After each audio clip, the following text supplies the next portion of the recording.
I want to be the best realtor in the Bronx. I fought hard, so for 3 or 4 years or whatever it was, I was the top Bronx agent in sales. So when all the agents go on the MLS at the end of the year, and Joe Cosentino was always at the top. That's how I got the name of the King of the Bronx. That's so funny. See social media, I mean, all these big investors, they're always pushing rent. You're better off renting, put the money in the stock market. Yeah, if you rent from them.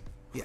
Yeah. The only really way to build wealth in your family and yourself is through real estate. What's going on, everybody? Welcome back. Welcome back to another episode of the Burn Down Podcast. We are in the 300s. I don't even know what episode this is. 304, 305. We're up there, man. We're up there. We are up there. We have our special friend. He's the King of Bronx Realty, our good friend Joe Cosentino, and he brought some fucking beautiful presents from the goods, Bronx. man. This is some fresh bread, some meats. I mean, Right out of GNR. What up, Joe? Dang. Thank you for coming on, and thank you for bringing us some deli welcome. meats from the world-famous G R Deli on Williamsbridge Road in the Bronx. Well, obviously, you know, being from the Bronx, being Italian, we have to come and bearing gifts. So, Absolutely. you have to. we gotta bring some food. Mom always said, "Don't." And I'm not Italian, but that's just a thing. Don't go to someone's Don't house. go to without- someone's. Yeah. I'm German. My mother still said, "Don't go to someone's house without bringing a gift." Always, funny. no matter what. And you know what? When I go to a client, like a new client, especially if I'm going to list their house, I always stop at Morris Park Bake Shop or Conti's or something. Bring them some cookies. Always. Anything. I do the same thing. And my opening line is, "Oh, why'd you bring this? Oh my God, my mother always told That's me it. you can't come home to someone's house." It's empty-handed." about respect. And you know what? And 100%. I find it's super simple. Yeah. Like you bring a bottle of wine. Yeah. Bring some cookies. Yeah, Bring just something. I And like they to make it bring so the easy. You food. can go to freaking Target Right. and go to the baker and just get a little thing of chocolate chip cookies. They had something nice. Yeah. no problem because it's a thought. Oh yeah. All about this. Like I brought a bottle of wine to people that don't even drink, and they're just like, Yeah. they go, "Listen, I don't even drink, but I'll save it because I have friends that come over that drink, Right. and I'll have a bottle of wine." I was like, "Oh, I didn't know. I'm sorry." No, it's totally fine. Right. Here, I got this. I'll keep it. Yeah. So So, Joe, what did you bring us All right. here today? So obviously, I brought you guys cold cuts Absolutely. wrapped. This is the old school way with the Scotch tape, That is the and old. sometimes they write on it, but the old school, no plastic bags. no. Paper, I a like piece of this. tape. They don't And even then- write on it. No. And then you got the ciabatta rolls, obviously, and then this is homemade olive Like bread. an olive loaf. Now, I'm not a fan of olives, but Yeah. the olive bread does look good. I don't know if So I've I'm ever gonna had try. olive bread. I don't Yeah. think I've had bread with olive oil Yeah. Well, this you could try a little. because I'm not even. Yeah, let's get a I little don't notch. even Usually, really eat if you olives go to by if you go themselves. to Enzo's or one of the restaurants in Arthur Avenue, Morris Park, they'll always have this bread on the table. Is there cheese on the top of that? No, No? It's, Let's try this. they might have put a little. Thank you. Yeah. Maybe a little So- olive oil. Cheers. So, a Thank you, little- Joe. They put a little olive oil on there. Yeah, that's nice. Not really. It's not too strong. No, it's perfect. Olives. You know what? Because I'm not like an olive guy, like just straight up olives, blue cheese olives. I won't eat any of that stuff. Same. But I love olive oil, Yeah. like olive oil cake, and drizzle olive. I love olive oil. Right. This, It's nice and light. yeah, you don't really taste like. I don't feel like I'm chewing on olives. No. So this is what you use as an appetizer, basically. With the olive oil, you put in the dish, a little pepper. So we're gonna fill our bellies with some bread and some meat. Have a little bourbon. Have a little cigar. Smoke a little Blueprint. Diligent. So listen, for those that are listening, those that are watching, there's going to be a lot of lip smacking in this episode. Okay, there'll be a lot of lip smacking. If you're not comfortable with that, you can sign off right now. Yeah. Okay, just forewarning you. This is how Italians do it. That's it. They come in, they bring food. We have drinks. You guys okay if I take the inside of the bread out? Go ahead, man. Absolutely. Come on. I know you guys are into working out, so No worries. Listen. I like to take the inside out. This is like Hey, this is Here, put it in the. this is our show, but this is your show today. Yeah, we'll use this as the garbage. We're breaking bread with Joey That's it. Constantino. Oh man, that's got to be if you're Yeah, we're breaking bread with Joe. breaking bread with. That's got to be it. Whoever doesn't have a podcast called Breaking Bread with Right. so and so, you got to do that. so. I like a little ham. All right, so what kind of ham is this? Just regular, This is boar's head. regular It's ham. regular ham. He's making. Look at I'm this. not. thing. I'm not a Johnny Margarita, but Look at this. We're getting the Joey C Look special at this, right here. man. This is fantastic here. Whose Well- podcast? Are we on your show? Or are you on our show? Like, Well, because I came here hungry, but I came here hungry specifically because Joe said, "Hey, you want me to bring some stuff from GNR?" And I was like, "Yeah." Well, he asked. He's like, "What do you want?" I was like, "Listen, I'll say I won't say no to anything. Just Well, it's good to have an office across from GNR Yeah, I and know.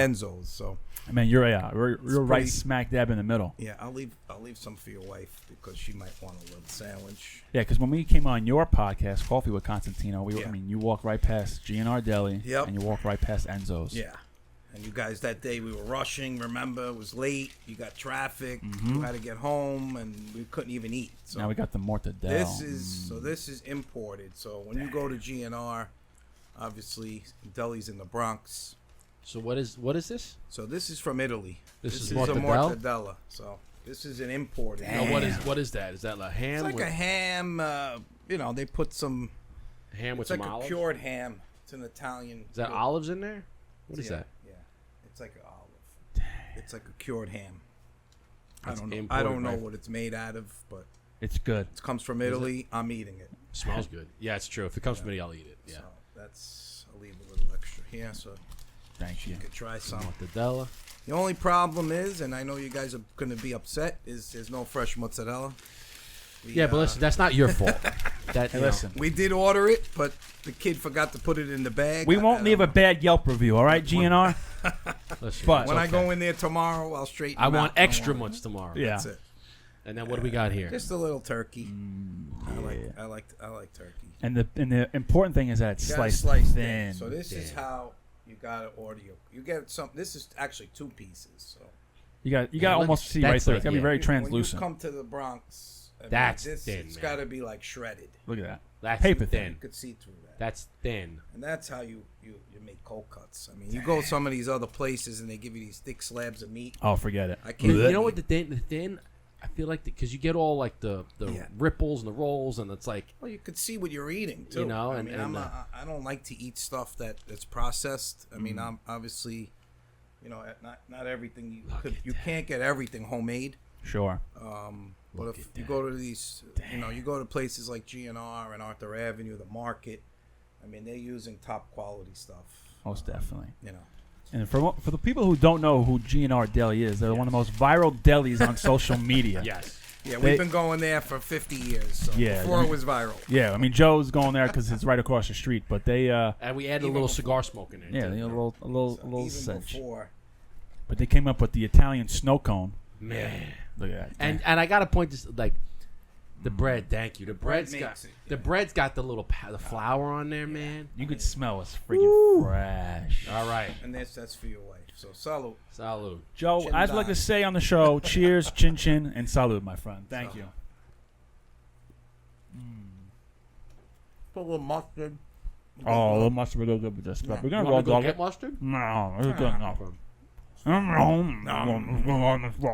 I gotta be honest though. I don't think you eat it. No, Really don't. But you can tell. if you like mustard, I like mustard. Yeah, I Okay. do. I like the spicy brown mustard or the deli mustard. Mm-hmm. Spicy brown. Yeah, I'm a big spicy brown guy myself. Spicy brown mustard. But you can tell the bread, soft, Yeah. The extra Delicious. flour on the bread, I love it. I fantastic. love that little extra. Get a little. With the meat, you can tell it's very, very thin and This is how phenomenal. the bread is made in Italy. Yeah. I mean, they not so much flour, but this is the kind of bread you find. So All right, so as we're chomping down here, let's get to know Joe a little bit more. sure. You know, me and you and Justin, we've known each other for the last few years. Yep. But We've Everyone only knows known you- each other for the last 2 years. well, Oh, I was gonna Joe. say we've known each other for like a decade, bro. What are you talking about? he's saying the three of us.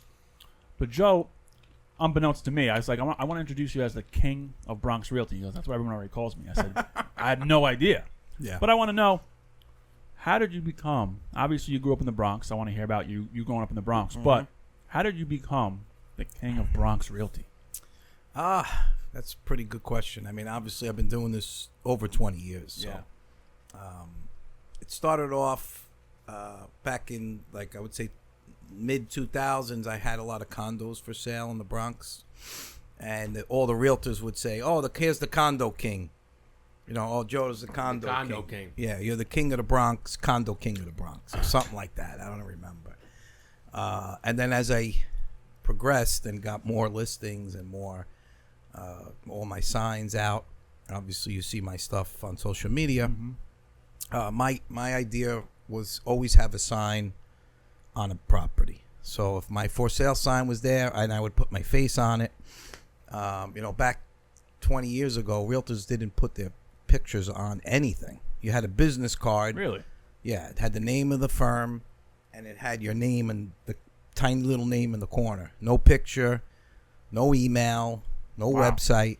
It was just a phone number, and realtors wouldn't even give out their cell phones back then. It would just be have to call the office and, is Joe there? And so I started hooking up with some marketing people that are in the business, and they're like, no, you got to put your picture.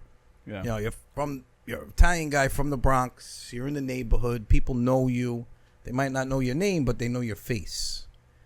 I said, all right, we'll put my picture on the business card. So that's how it started. Then I said, maybe I should put my picture on the signs. Let me try that. And as I started putting more signs out and getting more listings, people would drive around and see wherever they went, oh, there's Joe's listing. Oh, there's Joe. So when their time said, oh, I want to sell my house, they're going to call Joe. Or a neighbor say, oh, Joe just sold this house. They sold it in a week.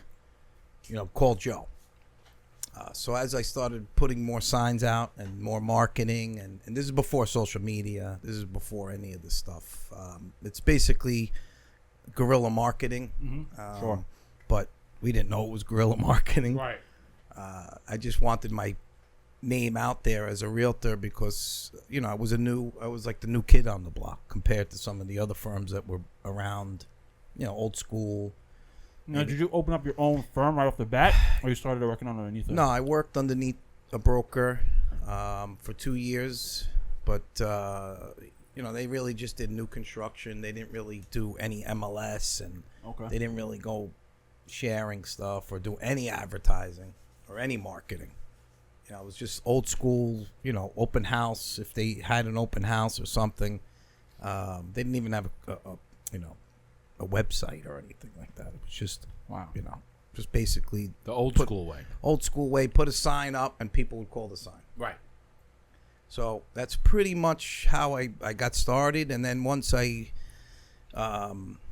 took Morris Park Realty. It was around since the 70s. It was on Morris Park. I took that over. I kept the name. I said, I'm not going to change the name. It's a great name. People know it. People know it. They trust it. They know me. It's a no-brainer. But the only thing that it did hinder me a little was it limited me in people's minds back then to just Morris Park. So as I branched out to other areas, like say I would go to Country Club or Throg's Neck, and they'd say, well, how are you going to sell my house? You're in Morris Park. You're going to bring people from Morris Park to Country Club or to Throg's Neck? And I said, well, there's a thing called the internet. I do have a car. We advertise on the internet, and they're like, oh. I said, so people just don't come to my office anymore. They see it online. Wow. It's like you do know people can sell houses that don't live in your town. This was right? before. This is like the 2000s, so internet's still pretty, irrelevant. It's before Zillow, and you had some online stuff, but it's not like nothing. Now you got guys like sitting in their bedrooms selling houses in California. Today, with social media, everyone looks like they're doing great. The real estate market right now is not great. Mm-hmm. I've been through 3 or 4 different cycles, so I know. Well, that's like also any industry. I mean, what you see on social media doesn't tell the full story because nobody's going to post their losses on social media. All wins. Like they post all the wins. I sold this house for $1 million. I sold this house for $1 million. I sold this. It's like, yeah, but you didn't post the other 15 that didn't sell or still pending. Like nobody's going to post that. Or like the gamblers guys. Oh, I post this. I just won $10,000. Yeah. How many times you lose? Yeah, you didn't post the $15,000 worth of losses. Okay. So it's like everything looks great, but unless you're really in the industry. Well, you don't really want to show. I mean, listen, we have ups and downs. I mean, the only real loss that I would say is if a buyer doesn't get approved for a mortgage, and it happens. Mm-hmm. No, but you don't want to show and losses. You got to turn the house. Put the house back on the market. retool it a little bit. You might have to lower the price. You might have to redo pictures. So all this stuff costs the realtor money. Yeah. The seller's not paying. All right, even though, he is paying the commission, but all this marketing and advertising and social media, that's on you. It's all on the realtor. So as you see, less and less realtors now are advertising. They're retracting. Oh, I only sold, instead of selling 10 houses, I only sold 2. So I only made whatever, 20 grand. I don't have enough money to even pay my bills.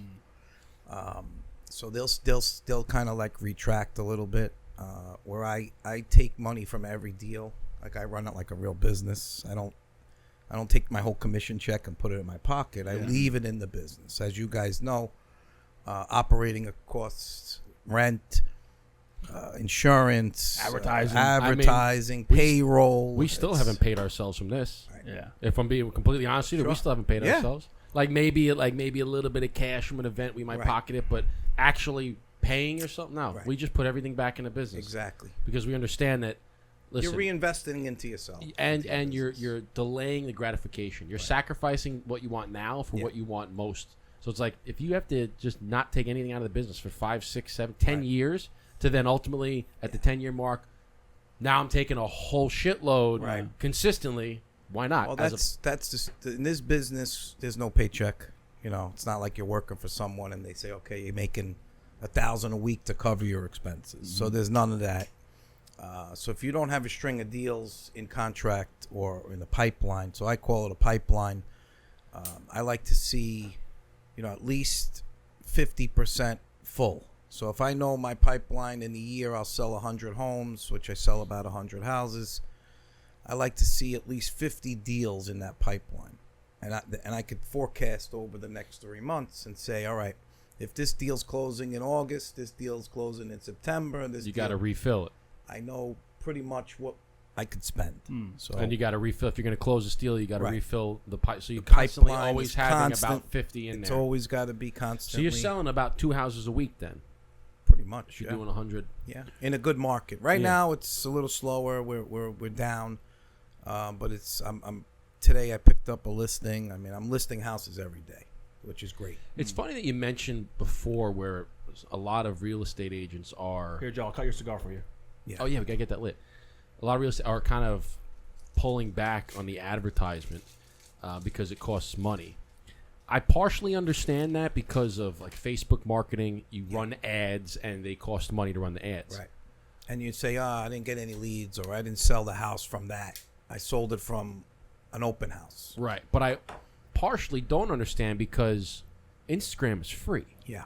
And I mean, you can If post it's free, it's for me. right. Like you can post and you can really target locations. Like you can, if you're posting a house, you can tag the location of the town, and it shows up for people. So there's ways to go back a second. So explain that. So now I just posted a house in your town, right? Yeah.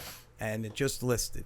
And by me putting that town tag, it puts it on a page. It puts it on a location. So if anybody else is like in that town tagging that, you can go in and look at the location, and people can see all of the posts in that location. That's great. So if somebody, I mean, if they're looking for a house and they know that real estate agents are posted, they can go in, look at the location, and see all of the or they could type in, well, just that hashtag brings up. If you do it all the time in that town, and you want to be the number one realtor in that town, this is what I tell my agents. Yeah. If you live in Hempstead, you live in Rye, wherever you live, if you're a realtor and you're not the number one agent in that town, you're not doing your job. So getting back to the Bronx King is really why I said I want to be the best realtor in the Bronx. I mean, I don't know if I could do the whole Bronx, but in my neighborhood, in my area, You gotta start somewhere. Yeah. right. I wanted to be the best or the number one realtor in the Bronx, at Morris Park, whatever, Drogs Neck. And I fought hard. So for 3 or 4 years or whatever it was, I was the top Bronx agent in sales. So when all the agents go on the MLS at the end of the year, we all could track our performance, and you get a top 10 ranking. And Joe Cosentino was always at the top. Yeah, baby. So Hell yeah. that's how I got the name of the King of the Bronx. That's so funny. That's really funny. But it's a good point you said where you should be the number one in your area, and there's like no excuse not to be, right. To be, because like I said, with Instagram and social media, it's all free, and you can post. Like we had what's his name, Ed Stulak. He's constantly on Instagram posting stuff, Right. And you'll post a house, Right. and you tag the location, and you tag you put hashtags, whatever. Now, if somebody's in that neighborhood, Right. and they're scrolling, the Instagram algorithm is smart. It knows that this person is in that area. It's amazing. So it might show them, as you're scrolling, it might show them a what's reel of a house in that area. Now, they might not be... There's even something more powerful than that, which is ChatGPT. That, too, Oh. which you can completely... If you know how to use ChatGPT, you can really dominate. Oh, yeah. How so? Well, I'm not going to give all the secrets Okay. away, but what you should start doing is typing into your ChatGPT yourself, So it's smart. It won't let you, you can't say, give me the top 5 realtors in Morris Park. Give me the top 5 real estate agents in Morris Park. And it won't give you your top 5. It'll say refer to professional sources. Yeah. And then if I say, okay, how's Joe Cosentino? Where's his ranking? And then it'll pop up something on my name, and it's Joe Cosentino, professional realtor, has been in the business over 20 years, services his local community, all good things. So you want to kind of play with it a little, And you have to. ChatGPT is it's one of those things. It's a tool that is only as good as the user. right. There's a lot of things in this world that are like that. It's only as good as the operator, okay? And a forklift doesn't do shit unless you have a really good forklift operator, okay? A truck driver, an 18-wheeler isn't going to do shit unless you have someone, I can't operate an 18-wheeler, so that 18-wheeler is useless. But if you get a truck driver with commercial CDL, they know how to operate it, and that thing is very useful. So same thing with ChatGPT is unless you know how to operate it, there's prompts that the more detailed and the more that you dive in and ask it very specific things, it's very intelligent, and it could help you. I got a lead from it. It was funny because I got a call, and some lady was looking to buy a house in the Bronx, and I said, "Well, how did you get my name, or how'd you get my number?" She said, "Oh, I went on ChatGPT, and I just said, give me a list of top Bronx agents, and That's wild. 3 agents came up. You're the only one who called me back. Wow. I called all 3. You're the only agent that actually called me back. ChatGPT, man. So, And it's I better start doing it's more not- ChatGPT. It's not 100% accurate. There No. are a couple things, but I remember it. It's a little quirky. It's a little quirky, but I remember asking it one ChatGPT for. made this Made the right logo. here. Yeah. I took a picture. One of our friends who has another cigar business. He gave us a sweater and had his logo, just a cigar label. And I said, "Man, I like that logo." So I took a picture of the hoodie. Shout out to Alan at Patriot Cigar, and I said, "Hey, I want this logo, but I want this, I want this, I want that, I want this, I want that." I blah, blah, blah, blah. After a couple trials and errors, after like 3 or 4 times, boom, there it is. I'm like, Bingo. shit. Now I can put it on apparel. I can put it on hoodies, T-shirts, polos, and No, it's great. Here we go. It's awesome. It was free. Yeah. I even asked because one of the things, my wife and I are looking for property up in the Adirondacks, like Catskills, northern Catskills, up into the Adirondacks. Yep. And we're looking for land that we can build a cabin on, have a little getaway and an Airbnb and whatnot. Now on Zillow, you can go in and you can filter on certain things. I want this much land. Yeah. I want this price. I can do the area, right? But there's other things that you can't really filter on, right? Is the land level? Is the land level? All these things. So How I went far to in from the road? right, is there water? property? What so I went into ChatGPT and I asked it very specific. I said, "This, my wife and I. This is what we're doing. All the details." I said, "We want the basic stuff. I want at least 3 acres of land. I want it to be under this price. Right. I want the land to be near a town, a busy town like a lake town or a mountain town, a touristy town. I want to be within 30 minutes of a Target. I want to be within an hour of an airport. I want all of this shit. I put it all in there. And I said I want it to be near a river. Right. I want it You to don't want to have be in the wilderness. yeah, basically. I want to be in the wilderness, but I want to be close enough. If I need to go get a gallon of milk, I don't have to drive An hour to you know what I'm Walmart. saying? I put all this shit in there, And I said, can you give me listings or give me towns where I should look at and give me listings? And it's like, boop, boop, boop, boop, boop. It's no problem. Here's this town, this town, this town, this town. The links and everything. And I was like, holy shit. Wild how it. Wow. But you can't do that in Zillow. No. Can't do that on any of these Instagram, Facebook, any of that stuff. There's another. I don't know if you guys heard of it, but I use it too. It's pretty good. It's called Grok, Grok. That's Elon Musk's. Yeah. That's on Twitter, on X. So Grok I use too. So two of the, because it's always good. Like people like Google, right? So you go on Google, but Google got smart. They say, okay, you're going to want to use our platform. You got to pay. Mm-hmm. So everybody started switching to the other one. I can't even think of the name of it. Bing. Bing. So, but Bing is not as popular, I and it heard doesn't Bing pop. in so long. But it's good if you. Some people What about use Ask Jeeves? I remember Ask Jeeves, dude. And there's the other one too. Yahoo is another one. No, it's oh my God, can't think of it right now. Search. Oh, there's Ask Jeeves. There's Bing. Ask There's Jeeves. MSN was another one. Remember? No, there's we used to log on to AOL. DuckDuckGo. So DuckDuckGo will not. So what Google does is, like, say you go on and you search something, right? You want to buy this ashtray. Google will now take the algorithm, that ashtray company will get your information and constantly bombard you with marketing. Oh, gosh. They constantly hit you with ads. Same thing with Facebook and Instagram. So you ever notice how now you start liking other people's pages and that's all you see now? Yeah. So that algorithm that they're using is similar to what Google uses, where Bing and DuckDuckGo don't use that. It's called retargeting. Like, we use that too.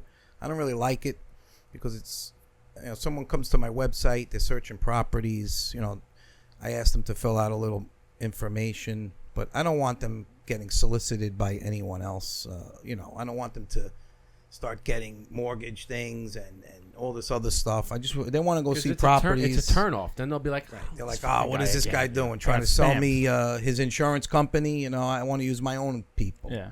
I just want them to go to my website, see the properties. If they like it, call me, email me. We'll go out and see. So you got to be careful today. As an agent, it's money. So where are they going to come after to get money? They're going to come after people that were making money. So in the past few years, real estate was doing good. All these companies just bombarded realtors. Oh, we got the next great lead machine. We want to sell you this package and that package. So all these agents were like, oh, this is great. I don't have to do anything and you're going to do it all for me. But it's expensive. Yeah, sure. So you can't, like you said, if it's free, it's for me. It's a joke, but it really is. So if you could teach yourself, I'm not young. I'm not a kid. I'm 55. Yeah. So I taught myself this business from zero to where I am now. Yeah, that's another question I want to ask, but go. Real quick. That's actually a good point to bring up too. Is you can also use ChatGPT to teach yourself. Yeah. This business. Like, if you want to get into the real estate business, you have no idea. Right. You have no clue, nothing about real estate, and you're like, I want to be a real estate agent because I saw they make a lot of money. I think I could do that. I don't know where the heck to start. Go into ChatGPT and say all that. Say, I don't know where to start. Give me a simple template, a course. Give me something to read. Give me some books. Teach me. Pretend that you can go in, but that's again going back to, you have to be specific. Yeah. You can got to know kind of what you're asking. You type in, pretend that you are an expert in real estate in the Westchester area, and you are trying to teach me, a newbie who has no previous experience, I know nothing about this, teach me the business from start to scratch. Tell me how I can start my own business. Tell me how I can get a license. Tell me how I can blah, blah, blah, blah. And it will tell you. It will freaking teach you. It'll map it out, lay it out in a nice format. So when people's like, I don't know how to get started. What do you mean? Like, it's free. It's right there. Like, you could do it. But that goes based on my question, because in real estate, the people that enter to be a real estate agent don't end up being a real estate agent for very long. There's a small percentage of people that actually sell properties. Very high turnover. So my question is, with such a high turnover, and I think real estate is one of the top industries with the highest turnover, at least agents, right? Yeah. How do you become a successful agent when you're starting from ground zero with nothing? Turnover meaning people that enter don't stick along, like it's a quick dropout rate? It takes you, if you say you got your license in January, it takes you at least 3 months to train. So now you're into the spring. Maybe you got a client from a friend or a family member. What do you do with that client? So now it takes you another 3 months to close that deal. So 6 months you made no money. Mm-hmm. So how you gonna come? You coming in if you're a kid, maybe living at home and have a little side job, no problem. But if you got a family and you're trying to support yourself, how you gonna live with 6 months with no income? So the high turnover meaning these people come into the business and they quickly they leave it and they go do it, someplace they else do it. because they're not making any money. Right. Yeah. So the I question tell being, all how do the you get agents- successful doing it? Yeah, how do you build your book of business, your book of clients with no backing, with no client list, with no experience, like Justin said, you know, how you started. What the fuck am I doing? How do I do this? Today, like with the internet and with social media, you could do it pretty easily. I see agents coming in. I mean, I have a client list, a database with 10,000 names in it. So I'm already established. Yeah. So a new agent comes into my office, I'm not handing them my client list. Yeah, of course. But what I will hand them is a buyer. So say you come in, you say, Joe, I want to work with you. I want to start. I'm a new agent. I don't really take new agents, but if you're a business-minded person, or I see you're a hustler and you're pretty hungry, and I could train you. What? Let's get right here. You got your real estate license. You're a hustler. I You're used to. business mindset. I used to have my license. Yeah. Well, you could get it again. Yeah. But so I say, well, first thing I say, well, how much money you got? Well, I got no money. I got no money. That's why I'm here. Well, how you gonna pay your bills? Well, I DJ on the weekends. I do this, I do that, whatever. Okay. Ramen noodles and peanut butter and jelly. Whatever you're doing, I tell them, don't quit your day job. Stick with that. You need at least a year to get going. So the first year in this business, it's all about learning, teaching yourself. You got to be good at sales. Mm-hmm. You got to take, read some books and go to some seminars, network. Go, socialize. Smoke cigars. Smoke cigars. Yeah, buddy. People in cigar lounges usually have money. I was going to say, how many deals you can close? They usually play golf, go on the golf course, learn how to be a good golfer. People that are good golfers get invited to outings. They get invited out. If you're in the corporate world, you're a good golfer. Your boss is going to want to take you out with him and his clients, and that's how you build your book of business. Yep. It's just old school mentality that I use. I mean, I'm friends with people. I always give them my business card if I'm on. Yesterday, I went to a new project development up in Westchester. Beautiful place, Trump place. The place is amazing. Like you walk in, you feel just like you're in luxury. So I'm on the listing appointment, and I was referred to this seller from a friend, and also cigar smoker. Yeah. So Ralph is her financial advisor. She trusts him. She's like, I want to sell my condo. I'm not too comfortable with these people that everyone else is using. Who do you know? He said, no, you got to use Joe. So I went up there, but this is a whole Isn't that a great feeling? It's great. Isn't that the best feeling when someone refers you? Like, you got to use my guy. Right. But you want to show up and present and make an impression. I don't want to let Ralph down, and I don't want to let the client down. So, you want to make a good impression and just be honest with the people and, obviously, hopefully get the listing. Especially in a Trump facility like this. It's amazing. They got 2 pools, gyms, billiard room, smoking. Just luxury. Just straight luxury. Smoking room. Was that the one you posted room. the other day by the water? Was that? No, that's in the Bronx. Oh, that's in the Bronx? Shelter Okay. Cove. But this is up north. They got a smoking room? smoking room. Damn. That's a sick amenity. Let me tell That is like, that's... and a card room where the guys, card room too? guys go in, they play cards, they smoke their cigars. Dude, that is a huge... Listen, that's a huge... Because you don't get that. No. That is a huge... That right there, guarantee. You take the same building, same spot. You have 2 separate buildings, right? One's got the lounge in it. One doesn't.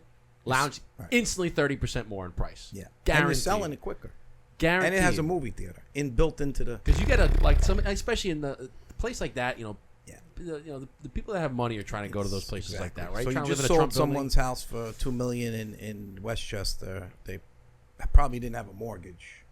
They don't want the house, maybe they're older. They don't want to do the steps. They don't want to do lawn, snow. Yeah. They're going into a place like this. I mean, it's not the card room with the smoke. I See, mean, that's just. I would sell my house tomorrow to move That there. is right up my alley, man. Just That's for that. Right. Because, it's actually we were playing, I was just at the golf course the other day. I was playing at Old Westbury Country Club. A buddy of mine is a member there, his family.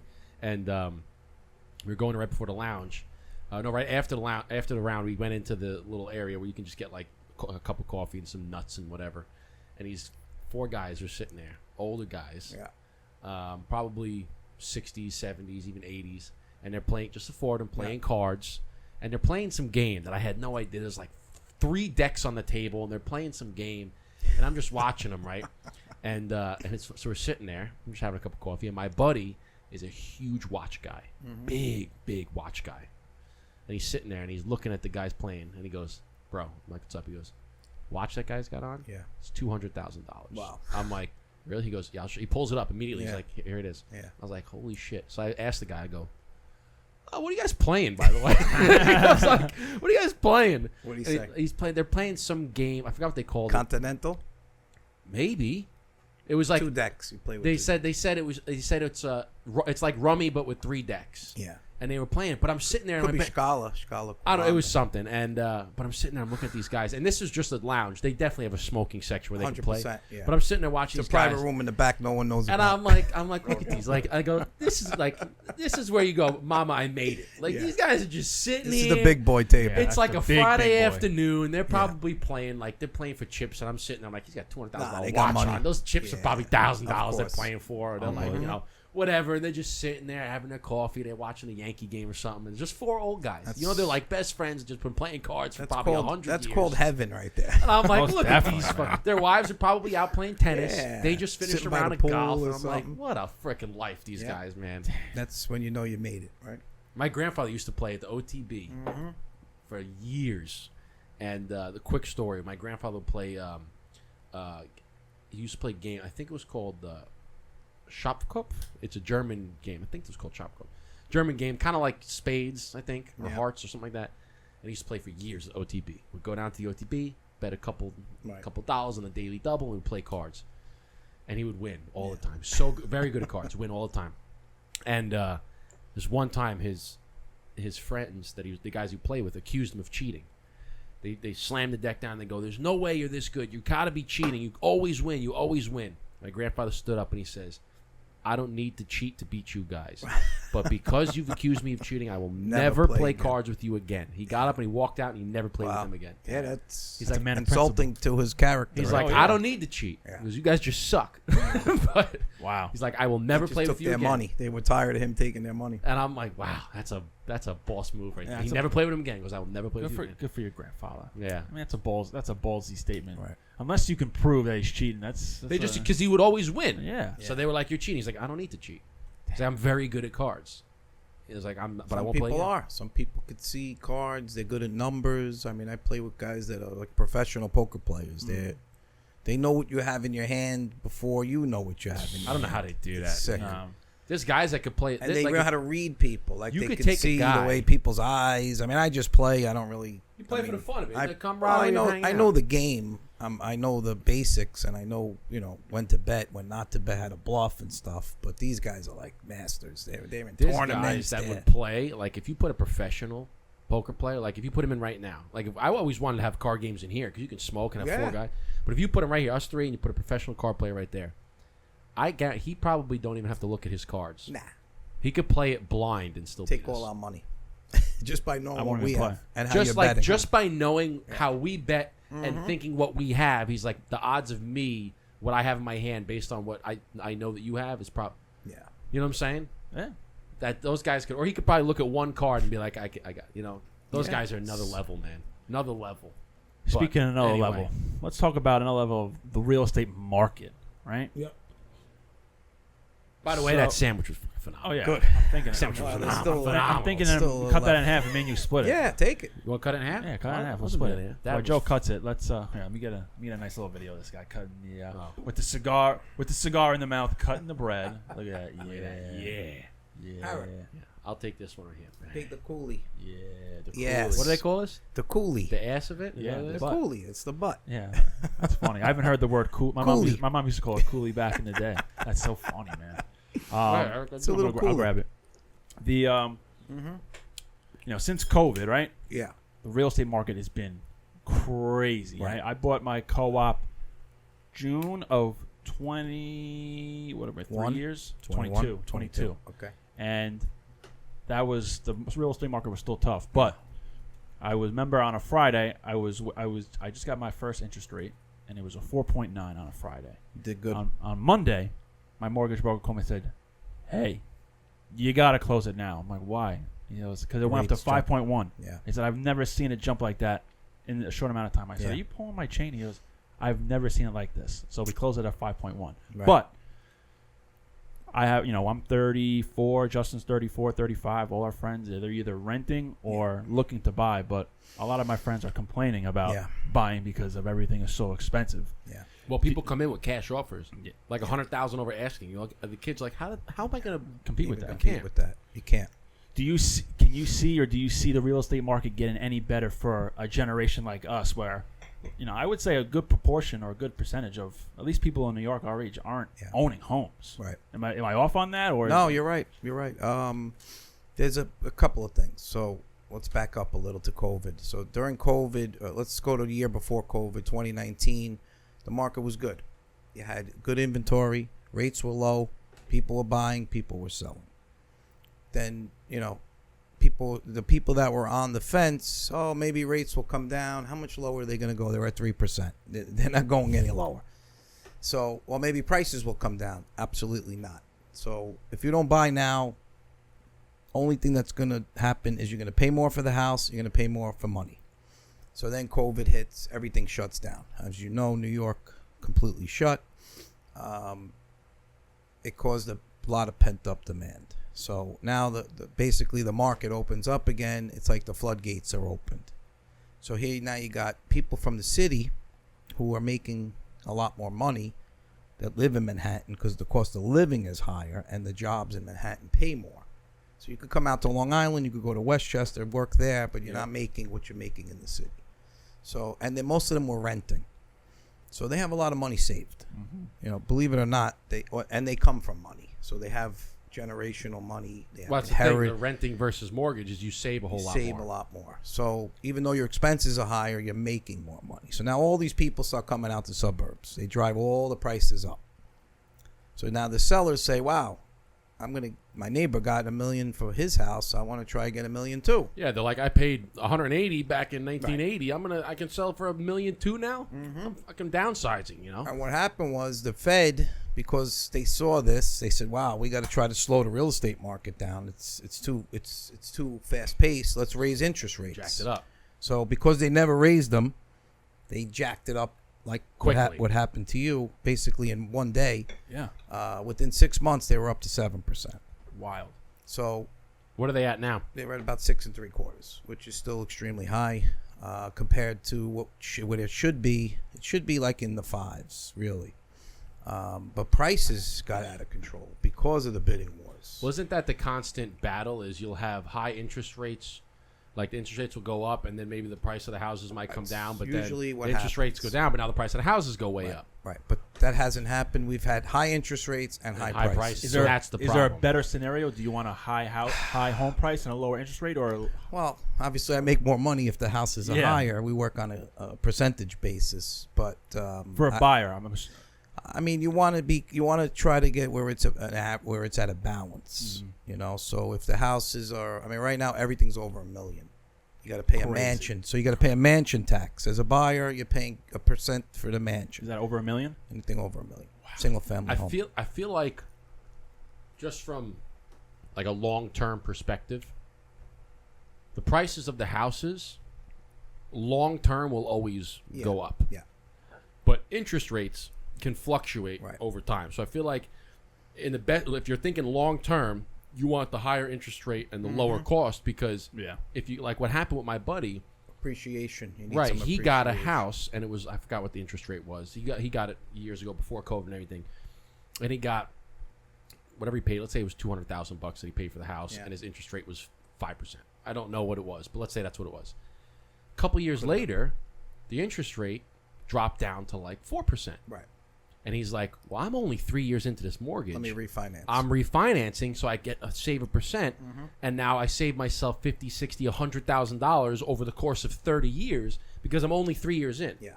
He's like, if I was 15 years in, now I got to for another 30. Then you got to think about it. He's like, so I'm thinking that if you're thinking long term, it's Yeah. better to have the higher interest rate because it could come down, Sure. and you might be able to finagle it, refinance because the cost of your house is always going to go up. Yeah. But if you pay so much and the interest rate is low, the only thing that's really going to happen is, okay, your cost of your house might go up, but the interest rate's going to go. So you don't really have that refinance option. Well, that's why we're in the mess we're in. But now we're in both. Everything's high. So if you've been in your house for 10, 20 years and your mortgage is almost paid off, or maybe you got a small mortgage, now you sell your home and you got to buy another home. So if you're moving into a step-up home or a bigger home, right, or maybe a different area, you're paying more.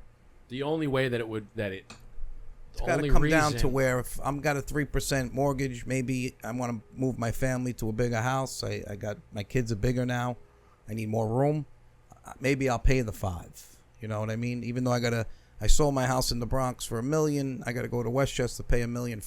But I'm offsetting it with with the way and the quality of life or bigger home or whatever it is. I mean, the perfect scenario would be if you are later on in life with your kids are out. Let's say you've had a house that's a 5-bedroom house. You had 3 kids. Then you downsize, and now you're like, hey, all my kids are out of my house. I don't need this 5-bedroom. That's where the Trump condo comes in. I can downsize it to a 2-bedroom, right, and save the taxes. Save, right, I can sell my house for $1.2 million, go buy something for $700,000, and pocket the $500,000, and then live. On paper, that's great. But then you get the emotional side. The wife says, "Oh, I raised my kids here, and my daughter crawled in like your baby is in the living room." I'd be like, "Yeah, but honey, we got $500,000. We could travel the world for the rest of our lives. Do whatever the hell we want." Or we could go buy a bigger house or a smaller house and put the money in the market and whatever. You got some flexibility. Or you say, "Honey, guess what we're gonna do? We're gonna get the fuck out of New York and go buy a 5-bedroom in the middle of Texas somewhere for half the price." Or go buy 2 condos in Florida, rent one out, and live in one. And you're living for free. Yeah, that's the other reason why we were looking at upstate New York, because it's like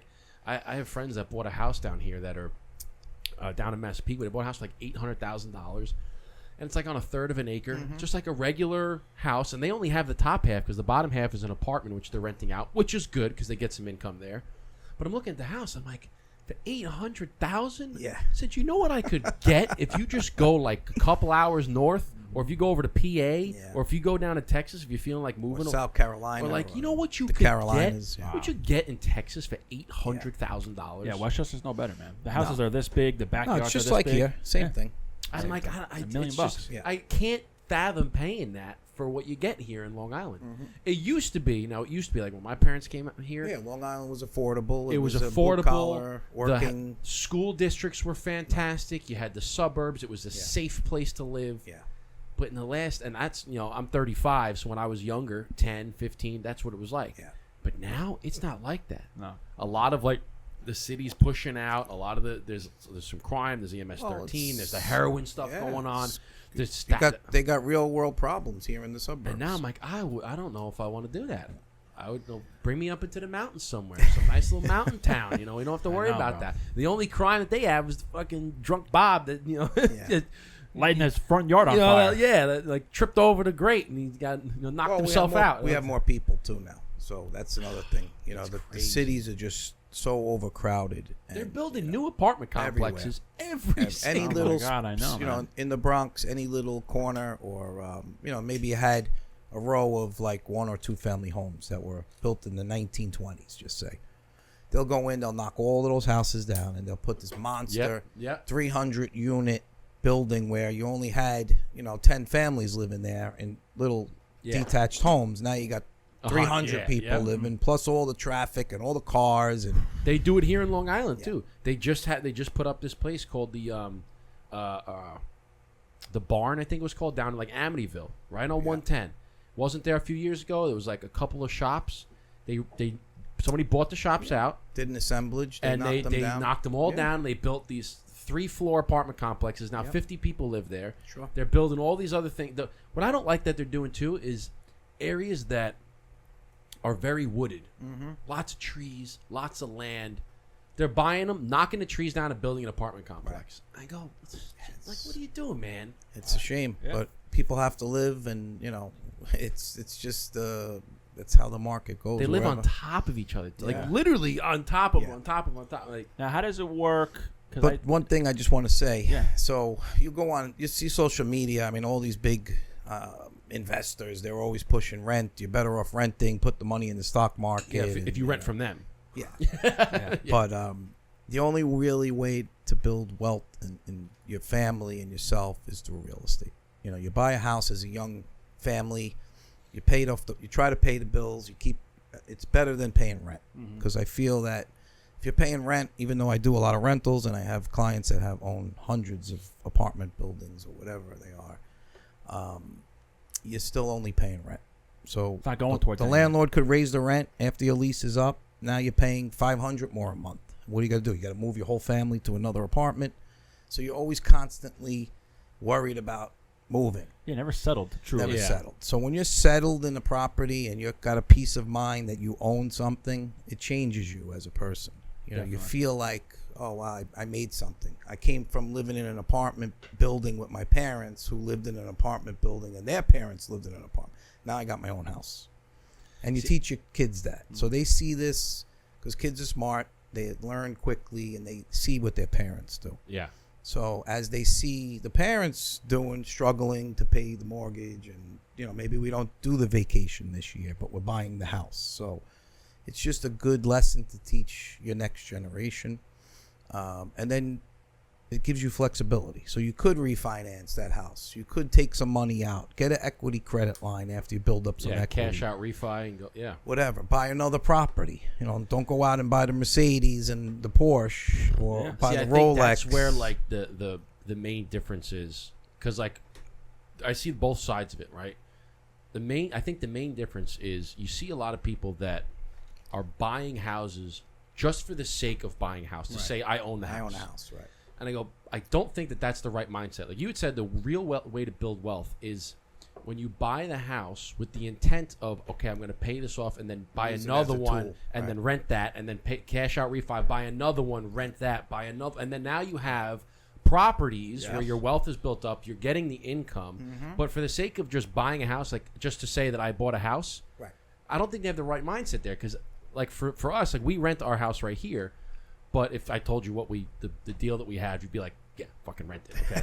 But keep it. But the reason being is, if now on the other side is if you're renting just for the sake of renting so that you have more money to go party, that's another wrong. Yeah. If you're renting and you're saving the money because, okay, your mortgage is twice as much as the rent, whatever it is, the money that you're saving, if your intent is to invest it in the stock market to build wealth that way, or now you're saving it to buy a piece of property to rent out, that's the smart thing to do. And that's what you're saying is use it as a tool. There's two different ways to go about it if you're using it the right way. If you're renting it, the money that you're saving, don't go out and buy the Mercedes or go out and party because I got extra cash. Save it so that you have a plan. Hey, I'm buying a piece of property like my wife. We're buying property upstate. Right. I'm investing in the stock. And the money that I'm saving is going right into the stock market. Build me wealth.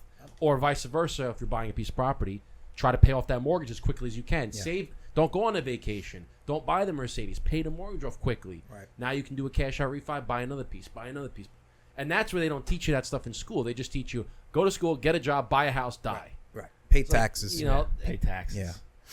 But the problem is the financial literacy in this country is probably the worst. They don't teach you. No. And go back to ChatGPT and ask it to teach you about that stuff. And it's there. The information is there. Right. Because there's no emotional attachment to ChatGPT. Where you're talking to a banker, what's the best thing I should do? Well, get a mortgage. Of course get a mortgage because they're making the interest. And get a 30-year mortgage or a 40-year mortgage. Because they make more money, No, years ago you got a 15-year mortgage and you probably lived in the house for at least 10 of it, and you only had a 5-year left on your mortgage. You had a lot of you have a lot of equity built up in the home, and then you say, okay, you know what? Maybe I'll keep this home, just refi it where I can make the rents pay the mortgage and maybe put a little profit in my pocket, and take that money and buy another house. Right. Now you do the same thing. You wait a little bit. Do it over and over and over again. Keep doing it. Next thing you know, you got 5 properties. But you got to start this when you're young, because if you try now at you're 50, 60 years old, it's hard because you're thinking about like not working so hard. But when you're young, you'll work 7 days. And a week. that's our goal. I have my 2-bedroom co-op. I have my daughter who's turning 1 tomorrow on 2 days. We have a 2-bedroom, so we got upgrade to a house. Yeah, we still got time with her, and then even if we have another kid, we can tough it out for another couple of years. But then that's Hopefully that co-op board will let you rent. They rent. They do. Okay. They have to get approved, but I think it's like.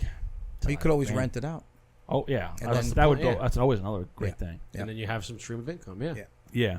It's the same Either thing, way. like with Kelly, with my wife, like I said, with the upstate, buy a piece. We're buying a little, just something that, because we go upstate a lot, Right. and we're like, we want to get something that we don't have to keep renting out these Airbnbs when we go up. We can have a spot that we enjoy. We want to go on a weekend, but I want it to be in like a tourist area because up there all year round people go for the lakes, and people go for the skiing, snowmobile. Yeah. So I'm like, you have a spot that now I can rent it out, and if it's paying like half of the mortgage. Whatever, piece of cake. Now, it's less money out of your pocket. And now somebody figured it out. You can figure it out quickly with a couple equations on the calculator, but it's something like for every year, like if you have a 30-year mortgage, every year you take off of that mortgage, based off the interest rate, you save like X amount, right? You could type in the principal of the house, the interest rate, and it says every year. So they say, okay, you have a 30-year mortgage. If you make an extra payment extra payment a year, okay, now You cut your mortgage from a 30. If you make one extra payment over that 15, you'll probably cut the mortgage in half. And that's what I'm saying, like one extra payment. Yeah. And people are like, yeah, because it goes, but you got to make sure you apply it to the principal. Right. Because people are saying one extra payment, that doesn't make any sense. Because they go, if I make one extra payment a year, that means in 12 years I've made 1 year's worth of payment. That should only cut off a year. I'm like, it doesn't. It's like because you're taking it off the principal. When you take it off the principal, the interest payment goes down. Because the interest is 5% of the $300,000 mortgage. Sure. But if you take now $300,000 and you've paid whatever it is, $5,000 every month is $60,000. Now you're at $240,000, but now you go down to $235,000 that year. Right. And then the next one you go down to. So I'm like that. Yeah. When I pay my mortgage and I see how much goes to interest, I'm like, you want to throw up. This is freaking and ridiculous. And people don't really like that's. It's the difference of paying, because people don't think about the two. They go, oh, my house is $500,000. I'm going to put $100,000 down, take a $400,000 mortgage at 5%. They go, I pay $400,000 for my $500,000 for my house. Yeah. I said, no, you didn't. What do you mean? I said, you paid close to $1 million for your house because you paid $400,000. You put $100,000 down. You have a $400,000 mortgage, but over the life of that mortgage, you're going to pay $600,000 in interest. Right. You pay more interest than you do for the principal of the house. Yeah. So I'm like, so if you can cut down like a year, 2, 5, 10 years, you save like so much. You save money. Money is expensive now. When we were dealing before COVID, rates were at 3%, 2.5%, 3%. That's basically free money. I always say this. Whoever didn't buy then, like I bought as much real estate as I could back in those days because the rates were low. I knew rates would go up eventually. They have to go up. Everything goes up. But if I could get a $500,000 loan at 3%, that's it's huge. It's great. And same thing with my business. If I could get a couple $100,000 credit line at 3%, I took it. Whatever they gave me, I took. Yeah, because you can make that back in. Yeah, and reinvest it into your business. Well, that's the thing too. Is it's like when you have an interest rate that low, like I don't know if this is technically like what you could do, but if you think about it, I go, just the general stock market. Put money into the general stock market. Yeah, you should over try the to make course 6 to 7% over the course of the year. Long term, it averages at a minimum 6%. Right. It could go up to 10. So think about 7%. Yeah. So if you're getting money, $500,000 at 3%, I'm gonna make 7 off of it at a minimum. Right. So I can clearly cover the interest. I'll make the 4% profit on the money. So I'll take that all day long. But now it's like when you have these higher, when it's like 6, now 7, it's risky. Now it's very risky. Right. But when you had the 3%, give me that all day long. Because I could just take that cat, put it in the stock market, make 7%, pay you off. Put your money to work. Thank you for the free 4%. You know? Well, that's what banks do. That's what banks do. They lend money to other banks. They make a point. Federal Reserve makes like 1/4 of a point on all their money. You're talking trillions of dollars. So what do you think they want? They want high rates because they're making more money. They don't want rates to drop. Now, how does it work? Because I just saw, I think it just passed this year. They got rid of like seller commission. Yeah. Is that what they didn't get rid of it? They modified it. So what does that actually mean? Because I seen like people talk about how it's more expensive now. They got rid of it's not that they got rid of commissions. They said basically. Have you heard this, Justin? Clear cooperation. I'm not in the real law. estate game, but I did hear about it. I think you mentioned it before. Yeah, they say real estate commissions are negotiable. So I've always been negotiable. So if you came to me and said, what's your commission? I tell you what the commission is. I'm not going to say. Now, for people that don't like, for me, I don't know the real estate game, but the commission, is that a percentage of the sale price that you make? Yes. A couple of points, whatever it is. So it's varies from market to market, but What's like an average, like 2% or something like that? There is no average. There's no average. Okay. It just could be anywhere. It's so like you sell a house for $1 million. It's up to the broker to set the rate. You make 20 grand, 30 grand, something like that. Right. So what they said was no longer can the seller pay the buyer's agent. We feel it's a conflict. So usually the seller would pay the commission at the closing, and then the brokers would split it up. Now they're saying, well, the seller has the option to opt out of paying the buyer's agent, not the listing agent. So me as the listing agent, I'm guaranteed to get my percentage because I'm listing the home, I'm marketing it, I'm spending money advertising it. But we don't want to pay that buyer's agent who's coming in one time. Like, why should we have to pay them? Okay. So I say, well, you're paying them because they're bringing the buyer. I might not bring you a buyer for 3 months, 6 months, a year. I'm busy listing. I might not get a buyer. But here comes Keller Williams or whatever, another agency with a buyer, and they're willing to pay your price. You got to pay that buyer's agent. So now they're saying, it used to be the seller would pay both, but now they're saying the seller can opt out. Correct. So now why would a seller want to opt into that? Because you're going to get more exposure, more people coming through your home, and you're getting different buyers. So every agent has a pool of buyers. Every brokerage has a pool of buyers. So when you throw it on the MLS, it's multiple listing. You're opening it up to all the agents. So my multiple listing goes from upstate New York all the way out to Montauk. So it's pretty much the whole state of where you want to be. Yeah. Except with how far upstate do you go? We go pretty far up. You go to like Sullivan County. I've done up, some up. I don't know up the counties. Do you go like up to Saratoga area or no? Mm-mm. Not that far up. Not that far. That's way up. Well, that's what I was saying. I mean, I could sell anywhere in New York State. Because when I say upstate, I'm talking like almost Lake Placid. That's like far. way that's up far. there. I mean, if you said, Joe, find me a house up there, I'd probably refer you to a colleague of mine or someone that I know that's. I mean, we're looking for land. We're looking for land up there. So I could help you, like refer you to someone. If you know I'm not somebody. going to come up there and run around with you for No, but that's a lot. If you're looking, we're looking for land up there. But we do that in other states. I got other states that people say, "Oh, I'm moving to Las Vegas. Do you know any realtors in Las Vegas?" I refer them to a colleague, and I make a little referral fee. I was just going to say, do you make a little something? Definitely. Yeah, usually you get a percentage of their percentage. So sometimes I might it's refer. good for you too because I make one phone call. That's it. And the client I know is in good hands. So like I sold someone's house in the Bronx. They wanted to move to Vegas. Who do you know in Vegas? I just tap into my network and I say, okay, here's 3 realtors. They're all good. Call them. Tell them I sent you. Just tell me who you pick. I leave it up to the client. Yeah. I'm like, I'm not constantly feeding one. No, pick one of these 3. Yeah. Here's 3 good realtors that I deal with in that area. Pick one of them. And then you tell them, hey, I want this, this, and this, and they go running around and they do all the showings, right? Like I And do that a lot in Jersey. A lot of my clients have second homes in Toms River, so I have a good network of realtors in Toms River. I'm not driving 2 hours to show them a house, unless we're going, to Atlantic City or something. Yeah.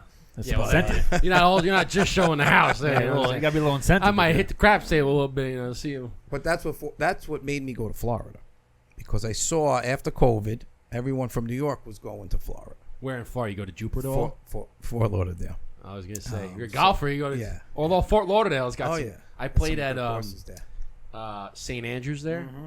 Would you say Jupiter? Jupiter, Florida is like the golf haven. Yeah. Is it? Yeah. Oh, okay. That's where all of like the I pros. have a second cousin that lives there. That's where all the pros live because it's golf all year round. It's pristine courses. But we played in Fort Lauderdale. We played at this course called St. Andrews, which is a private course, members only. But the director, the head pro at Old Westbury, knows the people down this way. My buddy's like, hey, can you get us in? when I tell you, Yeah. like probably one of the most beautiful courses I've ever played in my Yeah, Florida has some. Dude, amazing they had courses. air-conditioned golf carts. Dude, they had It's 100 degrees. Yeah, I mean, there. in Florida, you gotta have it. Dude, right? they had the things like you unzip it and the jets. things come Oh down and you my put God. the AC on. I was like, what? And when we showed up, That's crazy. When we showed up, they had bag tags like customized, engraved Right. bag tags for the guests. So we dropped our bags off and they hooked it like welcome Justin Isaac St. Andrews like printed on the. That's amazing. I go, what the? Man, This they didn't is- have those air-conditioned carts when we played in Scottsdale. Dude, I'm telling you, and you want to talk about like the drive-in? I felt like I was driving into the. I had to play on the Masters theme song driving in because you're driving. There's like fountains, there's trees. I was like, holy, It's amazing. shit, man! Damn. Yeah. You want to talk about hot though? I had to change my glove and my shirt before we even teed off. Well, what happens when we play Just in from Scottsdale? just from warming up. What about in Scottsdale? We bought those. I know, but and I paddles. warned all you guys about this. This Yeah. is a funny. We went to Scottsdale for his bachelor party, and it's always no matter where you go on any vacation, the first night always hits the hardest. Of course. Everybody goes balls to the Get walls. blown right? out the first night. So the Oh, first night we 100%. go, and the very next day he's like, "Hey, we want to golf. 10 a.m. We got to golf. It's supposed to be 100 degrees. It's gonna be hot. So we go partying the All night before." hungover. And I'm like, listen, I'm not trying to be the dad here. Yeah. Okay. I said, but this is a marathon, not a sprint. We got golf tomorrow, 10 a.m. We got to be there at like 9:15. Yeah. We got to Warm leave at up. like 8:30. I was like, it's going to be hot. You don't want to be hungover. I'm not trying to be the dad, but I'm just saying here, right? So They it didn't was like, listen. now it's like midnight, 1 o'clock. We're still at the club. And I'm like, guys, listen, I'm bouncing, okay? Because I want to get my sleep. I've stopped drinking. I was drinking club sodas. I went home. I think I went home with Kevin, too. Kevin and I went home. These fuckers come in. It's like 4 or 5 o'clock in the morning. They're still drinking. ripping the guy apartment apart. He's like falling asleep on the pool table, just fucking bed. Right now, I wake up in the morning like Paulie D from yeah. Jersey Shore. I'm like, Yo, wake up let's time, go." let's go, wake up. Everybody comes out. They're It's like, golf tea time. so now Let's go. So now we get to the course. My guys want a beer? Come on, they're like, I was like, I fucking told you, They man. were green, right? I was like, because there's no way that I felt great. that Eric's gonna not. But we bought these soakable towels that like retained water, and you put them around your neck. yeah. because They're it like was freezer just- towels. Yeah, it was so freaking hot. Jeez. Oh my Yeah, god! But Arizona's hot. oh But yeah. there was like he rallied, but there was a couple guys that They were were struggling. Did they play the 18? oh yeah, Yeah, yeah, okay. 100%. But they were dogging. I have a picture of me and Eric, right? I took a picture, and we're like, yeah, and everybody in the background's just like, Yeah, good times, bro. Good times. That's So, fun. Joe, let me ask you this now. So, Yeah. we first met at a cigar event, right? Yep. When did you start smoking cigars? What turned you on to cigars? Oh, man. You know, How long how you was been that smoking? journey? Probably like? in the 90s, Okay, so you've been smoking for 30 years? the almost? cigar boom. pretty much. Yeah, in the 90s, we used to go out to clubs out here in Long Island, Zachary's. Zachary's, you could smoke?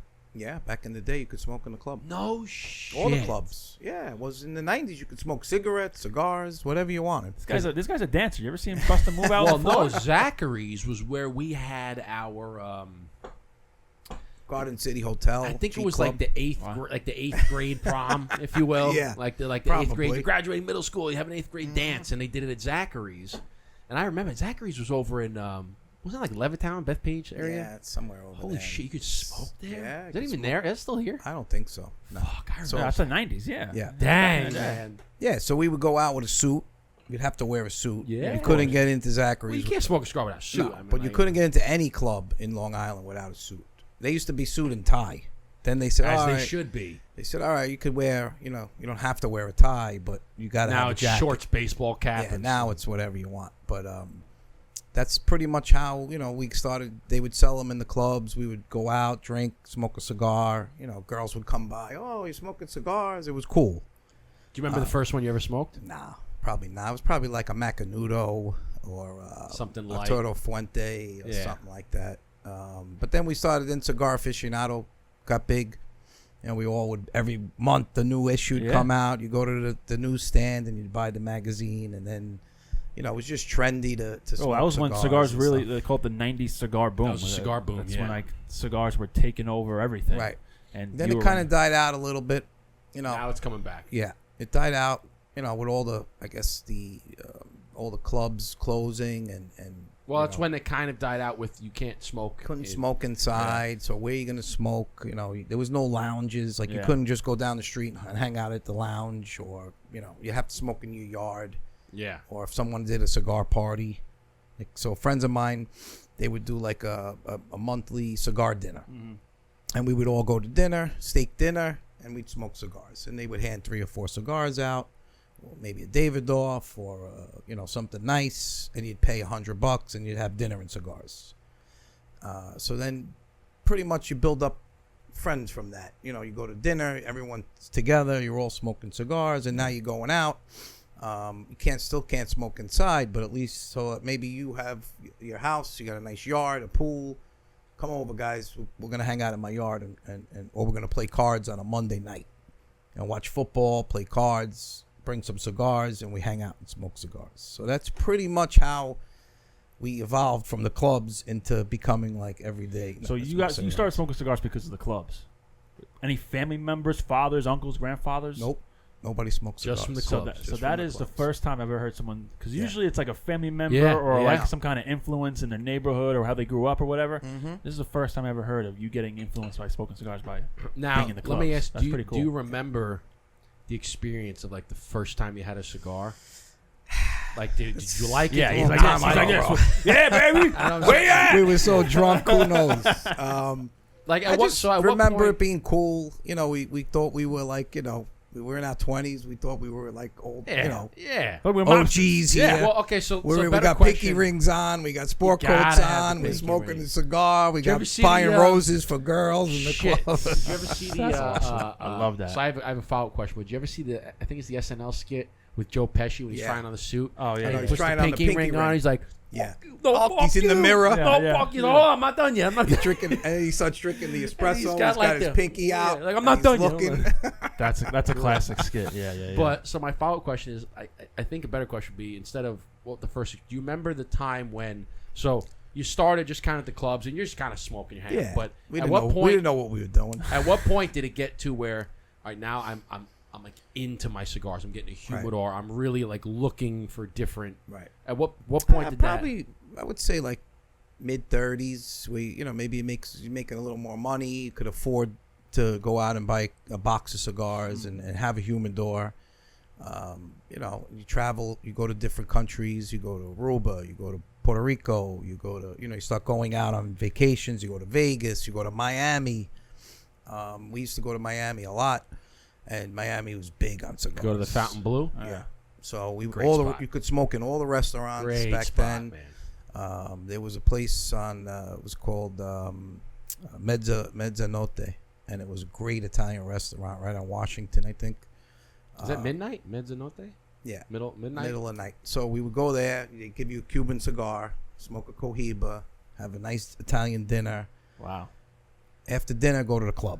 Go to Liquid or Live or one of the clubs, and it was just great. Everything Get the was pinky open. ring out. Start getting the moves Right. going. We weren't in so much pinky ringing back then, but it started to change. We were getting more modernized. You were more the freestyle era, right? That Yeah. was your time. Freestyle and house music. Yeah. That's big, like Big Time Tommy loves Oh. his. Oh yeah. So we were big freestyle. All the big. were you a clubs. dancer? You a dancer? Yeah. Yeah. Oh, I yeah. used to break dance when I was young. Yeah? Spin on your head and shit. Yeah. He busts a couple moves on Windmills. Instagram every once Can in a you? while. Still, you think you still do it? I wouldn't try a windmill, but I could do some moves. You could like spin on your back and do a couple.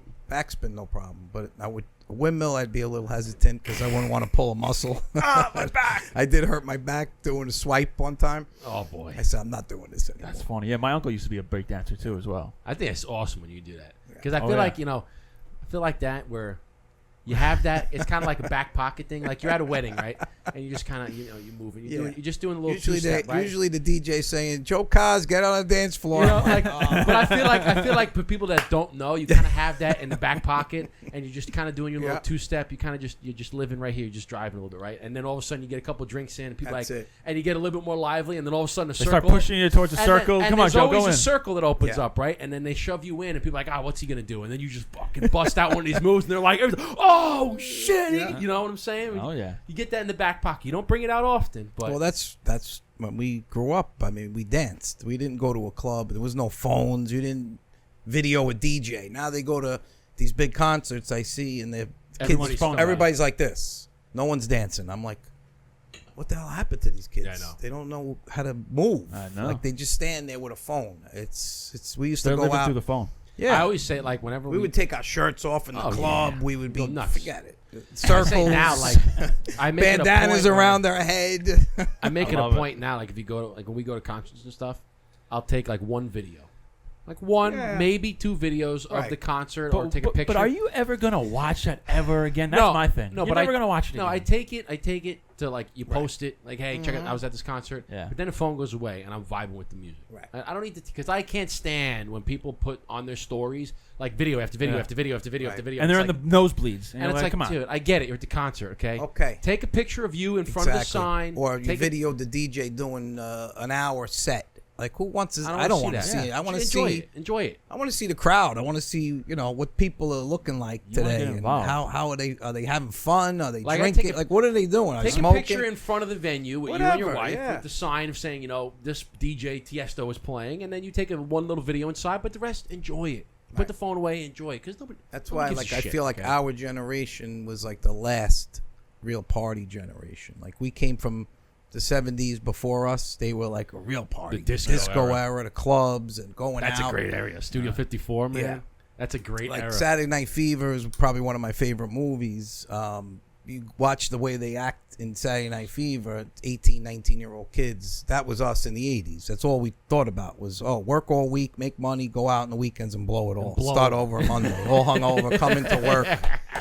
You lived for the weekend. Yeah, who cares? We're living at Everybody home. works for the. We got a nice car. Yeah. What do What'd we you, care? IROC Z28? No, I had a Mustang. I was kind? 5.0 Oh, GT. convertible? No, hard top. Hard top? I didn't like the convertible. 'cause Hard it's very top 5.0, noisy. man. Yeah. My And buddy then- had a white 5.0 GT. And then I had a Riviera.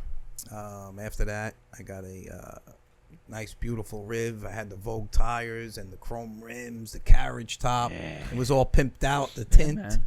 Did you ever have like a Cadillac? One of those? I wasn't a big caddy Or guy. a Lincoln? One of those No. big, fat boat And cars? then I got into, I got an Acura. I liked Acuras Yeah, for I a like while. Acura, I had a couple Acuras. Acura was big in the 90s. The Legend, obviously, was a What's the dream car? probably a Ferrari. Yeah? I would like to get a Ferrari. What Now that kind? my kids are done with Yeah? school, I would. What color? I would probably get red. Yeah, I like a red Ferrari. I think when I see Peanut a butter red, interior? Yeah, when I see a red Ferrari, I see white, I see all these colors, but to me, the traditional red Ferrari is the car. red's my the favorite color. Testarossa was, and I loved, Don Johnson when he pulled up in the white Testarossa. He'd Don get out. Johnson. He'd get out with the pink. sleeves rolled up, Yeah. and he'd be like, "Let's go." I mean, Don- that was remember- the fucking I was guy. just talking about the movie Django. Remember I was talking about Django? When I was Yeah. saying those scenes from Django with Yes, Big Daddy. Big Yeah. Daddy. That's Don Johnson in the movie. Oh, You ever see really? the movie Django? No, Movie Django with a guy who's like, what's that Peckerwood's name? Jerry. You treat him like you would Jerry. That's Don Johnson. He's got the white suit on, but that's oh, him. no shit. And he would come out with like, the same type of suit, but it'd be Miami like Vice was a sick show. He had the Ferrari, and then he crashed it, and then he got him a Testarossa. He Red had the Ferrari. black Can't go Ferrari. wrong, red Ferrari, Yeah, man. yeah. No, But, I always like red's my favorite color, and then I always pick between. I'm like, I don't really like Lamborghinis. I'm more of a Yeah. Ferrari. I like more Ferrari. I like the Porsche too. Yeah, I I'm mean, not- the 911 Carrera Yeah, those Well, are that's- GT is yeah. a sick car. I'm an old school guy. Yeah. My favorite, hands down, is the 67 Mustang GT 500. Yeah. You ever see Gone with 60 Seconds? Yeah. Yes. The Eleanor That's the car? Yeah. Yep. That's the car. Yeah, Yeah. it's one of my top That car. cars. Yeah. Now that's like a dream car. I want to get a 2008 GT 500. That's the year I graduated high school. That's like that's gonna be like my fun car when I get a little fun. I have the family. We have a family car. My wife has her car, and then there's like the fun weekend one. That'll be that right. because the Eleanor is like $500,000. But with that car, dude. Yeah, it's nice. And then I evolved to BMW. I tried so many cars. I tried the Chrysler 300. I like that too. The But- Chrysler 300 wasn't that what was the thing? It's a Phantom without being a Phantom. Yeah. That's that car. The car was hot in Yeah. like 2012. Yeah, That's man. when I think I had it in like 2000. I remember one of my friends when it Rob first got came one. out. I was like, 2008 or 9. It's a nice car. Yeah, it was It beautiful. was a What? nice Like car, early man. 2010s. I feel like. It's a nice looking car. And then now I drive BMW 5 Series. It's good for business. I pull up. 535. Yeah, Great car. Sport Great car. edition. Ford. I probably want to get a coupe. My next car, maybe the 6 or the. I would M6. like to get the 8, but it's up there in price. Yeah, so. no doubt. Those are nice cars. Yeah. My buddy's mom has the Now with The the new M6, with the M5. new Trump laws, I might have to go American. Cadillac's building some nice cars, so That's why I I'm want looking the Ford, man. Yeah. You know? Got to get the tax credit. Yo, American Hell car, yeah. man. Buy There's American. just I always just like the old school because there's something like a lot of my friends, some of my friends are like, oh, go with the electric, go with the Tesla, go with this. I'm like, listen, man, I get it. It's They're not like, for me. they're like, it's Yeah. fast. I'm like, I get it's Yeah, fast. I get it's it. just not But there's something about the sitting in a engine. car Yeah. when you go it's like, and you step on it. It's, Get your manhood going. Yeah, you there's feel it on your something plums, with bro. freaking Feel those rumble, plums. man. Like Come on. I want to feel I the want to ponies, feel it. Like man. the electric cars are fast. I test drove They're a couple really of them. fast. They're really man. fast. They're really fast. Like you said, you don't get the same. It's not, yeah. You don't feel the rumbling. And, You it's, don't and, feel it's the not, rumbling. and it's not stick shift. Right. There's something about driving stick, man. I don't even Wait, think they make stick in anything other No, than they don't, because it's not- You it's got the electric. paddles and stuff, but It's not the same, yeah, man. It's not the same. I had my Mustang was stick, my Acura was stick. I love stick. We learned on stick shift. That's how we learned how to drive. Well, now I always say that stick is the anti-theft device now because Yeah. nobody can drive Nobody it. could drive. Nobody it. knows how to drive stick. My kids would not even know how to even start the car. They get in. What the hell is this? I wouldn't know shit. I Dude, I could teach you in less than 30 we were minutes. kids that people would leave their cars open, right? So in the Bronx, obviously, car was on a hill or something. You'd open the car door, you jump in, you push it, boom, boom, boom, hit the stick and go. Yeah, drop the clutch, man. Damn, just got to get the car rolling, and you just Take pop it the out, clutch take it for a and cruise, starts, and then yeah. park it in the same spot. The neighbor even knew you had the car. Damn. Well, that's how. So when my mother taught me stick because I had a little Mitsubishi Eclipse in high school, and it was stick. She's like, "I'm going to teach you stick. I'm going to tell you one thing." She goes, "Treat this like you would a lady. Like if you take care of her, she'll take care of you. Trust me." It's like you don't want to grind the Right. like if you Nice and easy. if you find like don't grind Ease it till you off that- find it. Ease off the clutch. Right, and she's like, and then if you get really good and you know your car, you don't even have to use the clutch. Right. You can like if you're in first just- so first is up left. If you find right, because every car has a spot where the gear wants to shift, and you're supposed to push the clutch in, which takes the gear off. You put the new gear in, then you take the clutch off, and it puts it back on. There's always a little. But there's play. always a spot where it's like perfect. So if Right. you're in first and you rev it, you can just tap it; it'll pop right in a second, and you can like just it'll pop pop it. the clutch. So like you don't even need it. But if you don't catch it, sounds sick. you grind it. But dude, you can teach All it the in 10 muscle minutes, cars man. back in the Yeah, day yeah, were yeah. all, I mean, Hurst shifters and stick shift, and there was really no automatic. I mean, So they you came know- out with some automatics, but the real muscle cars of the 60s, they were all stick shift. So the ultimate test when I was learning, after you find, because you just gotta be like, listen, you're gonna stall it. You're gonna stall it because you have to. Every car's clutch is Yeah. different. You gotta find where the clutch catches. You're gonna stall it. But after I learned, she goes, all right, here's what we're gonna do. She's like, we're gonna pull right by my house. There was a little. You turn up to the main road, and there was a little bit of a hill Right. where the stoplight was. Uh-oh. She's like, I want you to keep the car in the hill without using the brake. So you have to put it in first, and you have to just Just massage she's it like, a little. and you have to make it because if you put the clutch in, it's in neutral. If you don't give it, it's going to roll back. backwards. Yep. So she's like, keep it on the hill without the brake, and that's where it's like, and you're scared because Found the sweet spot. or she's like, you put it on, hold the brake, right? You hold the brake, you're in first. Now you have to go, but you have to put the clutch in, right? Put it into first, right? You have the clutch and the brake. You're holding the clutch and you put the brake, but now you come off the brake and the car's going to roll backwards. So you have to come off the brake, put it on the gas, and get the car to go. And she's like, don't hit the car behind you. Damn. Or don't run somebody over. You know what I'm saying? So you have to like, that's the ultimate. Massage it. You gotta, you gotta. Yeah, I'm that's- just saying, you gotta be gentle. You gotta feel. That's how you learned. You know, as a young teenager, I feel like that's part of life. Like that's how you, could learn. do it, dude. You 10, could 10 minutes, you'll learn. Yeah. How was it growing up in the Bronx? You know? Great. Yeah. Great. If you had to explain to if you had to explain to some guy in Iowa what what it was like living in the Bronx, the way you did, how would you describe it? I grew up in the 70s in the Bronx. It was amazing. You know, you see Instagram. Brooklyn's big. I know a lot of friends of mine in Brooklyn. You know Will. Yep. He's got the Gravesend coming out. He's up there. Right Yeah. there. You know, but in the 70s, it was like everyone had their doors open. Everybody knew each other. Like you went into your neighbor's house. There was a You didn't knock. No, you just walked in with, your friend and the mother. Oh, sit down, have some lunch. And she'd make a pasta with some meatballs and a big loaf of bread or cold cuts from the deli. And you'd have lunch. And then you'd just go out and not come home until the street lights came on. Like there was no phones and tracking, Life 360. And we were free. You know, you get on a train, you go Street down to the lights. city, go to Delancey Street. Like I see now they're putting I see a lot of stuff about Delancey Street and Orchard Street. We would go down there buy clothes, or Fordham Road. This is like later on in the 80s, but it didn't really change, I would say, up until like maybe mid to late 2000s. So the Bronx kind of stayed a small neighborhood where everyone knew each other. You knew your friends, you knew their families, they knew you, they knew your family. Everyone kind of watched each other's back.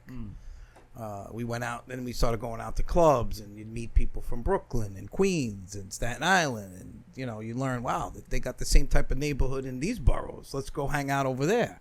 And they got girls there. You meet a girl in a club. Oh, I live in Brooklyn. What's Brooklyn? Where do you live? I live in the Bronx. Oh my God, isn't that like burnt down buildings? There's an Italian section in the Bronx. Yeah, come and hang out. Come to the feast or come hang out. But it was great. I raised my kids there. They love saying that my older daughter especially. She was able to see. She kind of caught both ends. Like she caught me coming with my friends and getting older.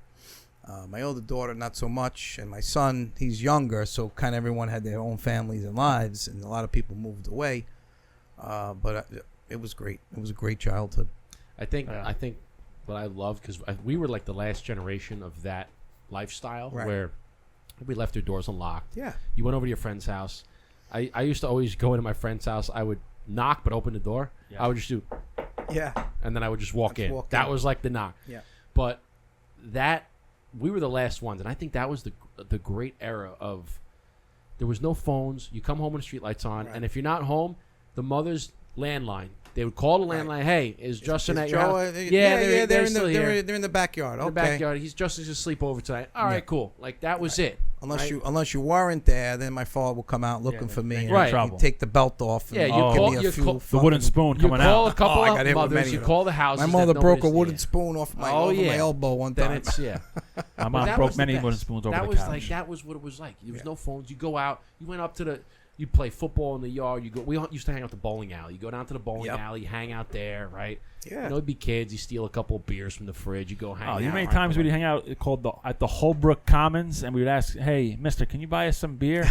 What? Hey, mister, come on, can you just buy us some beer? Buy us a 6-pack. Oh, my God. It was like trial and error. That was like the first real sales I learned. It was like we used to do keg parties. We would go in the schoolyard. Yeah. We'd get an older guy, somebody that was, legally, and he'd go to the beer distributor or whatever. Keg. Bring it to the park. We'd all have cups and, that was it, man. It was great. We used to go to keg of Budweiser would last you all night. Oh my God, we used to do them in the woods, man. Having bonfires in the woods with the keg party. We used to go to Sump. You ever go to the Sump? Yeah, of course. The Sump. We used to go to the Sump. We used to actually go snowboarding there too, because the Sump was like you were street level, and then it would dip down and then dip down again. So we used to take our snowboards. You cut the fence, you go through, and you just hang out there, drink a couple beers, whatever. Anything for fun. And it was fun. It was no big deal. Like nobody was getting in trouble or nothing. We didn't do drugs. We weren't looking to do crimes. Like we weren't really. We were just drink with your buddies and have a good time. We drink. Then breakdancing obviously came big. We'd get cardboard. We'd get linoleum. I was going to ask. So I was going to ask you. Let's hear about have the boom box. No, I was going to ask you about that. Like, because you always see they lay out the linoleum. Is it linoleum? You remember like the old school in your grandmother's house? You'd have like the linoleum floor. Now is that because it's slippery? Linoleum is like a carpet, but it's plastic, and they would put it over like a wood floor. Like in the 70s and 80s, you'd walk into someone's kitchen, instead of having a nice tile floor like we have now, it would be linoleum. Huh. Now is that because it's slippery? Slippery. So some kid probably in the Bronx found some thrown out linoleum. They said, let's try this, because we used to get cardboard boxes, but the boxes would get ripped up after a while. The linoleums lasted forever. You'd get a piece. So they would like roll it out? You'd keep it somewhere, you'd stash it. And you'd go until wee hours of the night. Until the cops came and threw us out. Under a street light or something? In the park. We'd have lights or whatever, and daytime, and just spinning around and dancing and practicing your moves. Did you get any dancing beefs? Like breakdancing beefs? Like battles with some other towns? We had battles. We had some neighborhood fights. We had a lot of fights growing up. Neighborhood fights, man.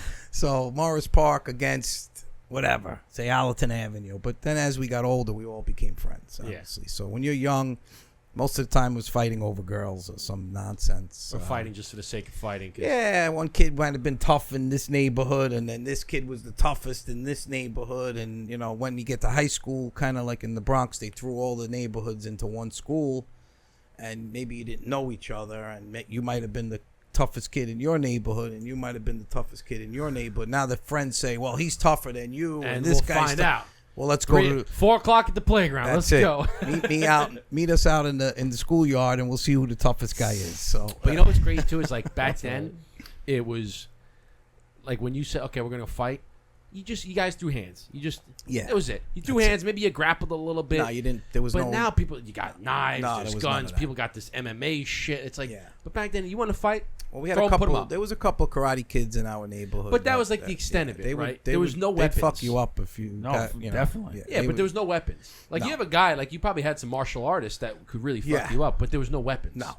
Now you got guys you want to go to a fight, they'll bring knives, they'll bring bats, they'll bring. You don't know what they're bringing. or a gun. You don't know what Shoot they're you. bringing. It's like whatever happened. Or fight shoot like you for a man. no reason. Fight Throw shots into a crowd and kill some innocent. It's stupid kid. now. It's like you get a fight, put your hands up. Come on, let's go, right? And Yeah, then it was and part of growing 9 up. times out of 10, I'd come home with a black eye. My mother would be like, "Oh my God, what happened? I got into a fight. Whatever. Who was it? Don't worry about it." or 9 times out of 10, you get And into my a fight father with would get somebody. me out in the backyard. He'd say, Yeah. "Make sure tomorrow when you see that kid, you just walk up to him and blast him. Yeah, mom would be pissed, and dad would be like, "How'd the other guy look?" Don't even say a word. Just crack him. All You right. come in, mom be all School If you hard don't knocks. come home and I don't find that, and I find out you didn't crack him, I'm gonna crack you. Dad, your mom That's would the school hard mom knocks would be right all there. mad, All right, right? And then dad would pull you aside and be like, "Yeah, I'll." Oh, How there was was always the fight? a bully. Did you get him? Did you get You him? always had a bully. There was, people make such a big deal about bullying today. Yeah.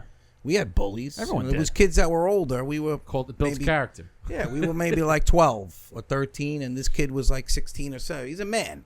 You're 13, 12, you're still a kid. He's already, in high school or whatever.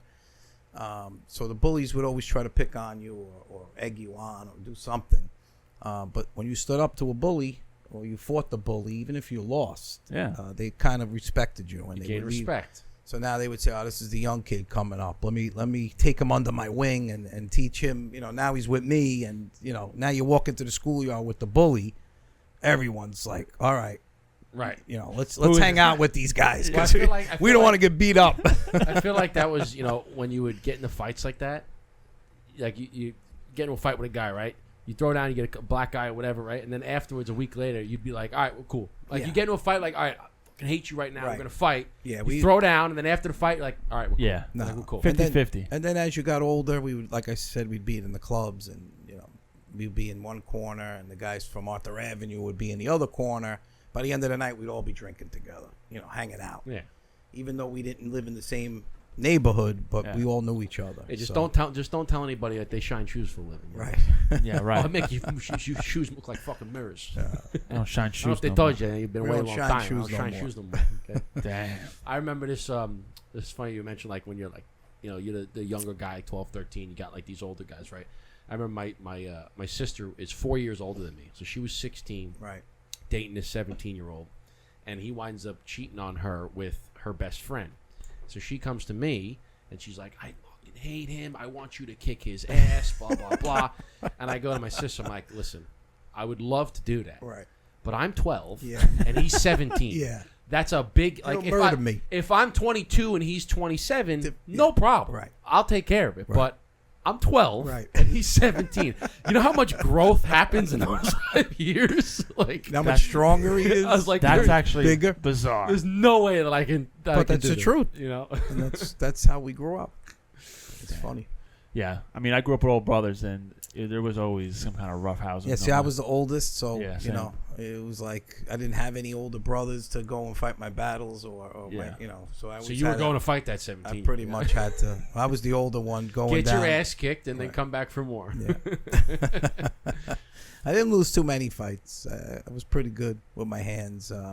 My father always taught me how to box. We had a heavy bag in the garage, and he came from Harlem. He's he was fighting since he was 12, 11. So he's always been Yeah. Wow. teach you how to protect you. Not go out and start fights, but Just know what to do. Just protect yourself. Know how to work, block shots and throw your hands. Just if simple stuff. Yeah, someone steps to you and you feel threatened in any way, protect yourself. Sure. Always, don't be like a troublemaker, but don't back down either. Yeah, I and think it's the simple stuff too. Like you don't got to teach them. Like you don't have to be a 10th degree black belt. Right. But Basic know how to stuff. throw a Right. jab, cross, hook, uppercut, some hit body the bag, shots. learn you how know. to hit Just- throw a punch. Well, yeah, That's it. like I got a heavy bag in my garage, and I do it because it's great cardio. Yeah. One, I was like, but just to keep the hands moving, like Right. you know, never just, know when you might need it. Listen, just throw a couple combos. Like, listen, you want to get some good workout? Go on a heavy bag. Do 10 rounds of like 2 minutes it's- each. You'll be fucking Yeah. gassed, And man. you'll be ripped. You'll be gassed. But it's you just kind of, and Yeah. especially if you're having a bad day and you're pissed off, It's put great. on the gloves, go hit the bag. You'll be good, man. Yeah. But just teach them little things. That's it. Just little things, right? yeah, I don't think Don't neglect the body shots. I don't think that's really happening in a lot of families these days. No. No, They're not fighting. These kids today, if they have one fight in their life, it's a lot. Yeah. Like we fought almost every weekend. I mean, it's not even.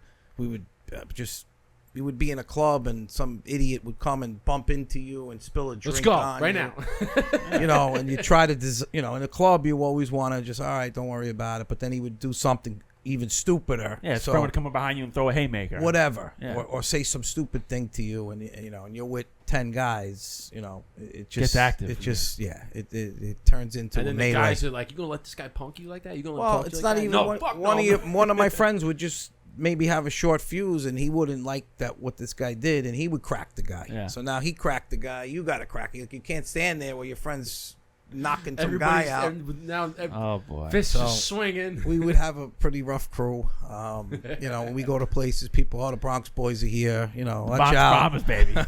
The Bronx guys, let's try to stay away from Watch them. out, watch what you say. We had a lot of fights with Long Island guys. So I would have to tell you That was always- me. I was There a was Long always Island kid. brawls in the Long Island clubs, but it was all good. That's because I feel like Good old days, man. Yeah, I The feel good like old that's days. that's the best. Yeah. You Good know, old days, man. it's as long as no one really got seriously hurt, it's all good. Well, all we got goes for arrested good. a few times. Hey, but it calls for a good story. A little rest Good old doesn't hurt days, nobody. man. You know?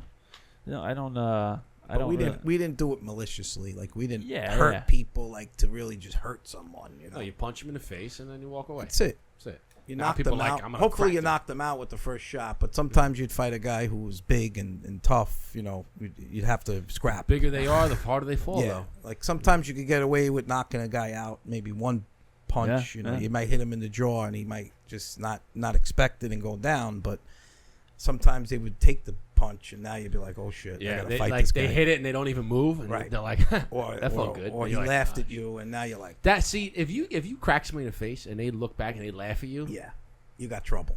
Then you got to start.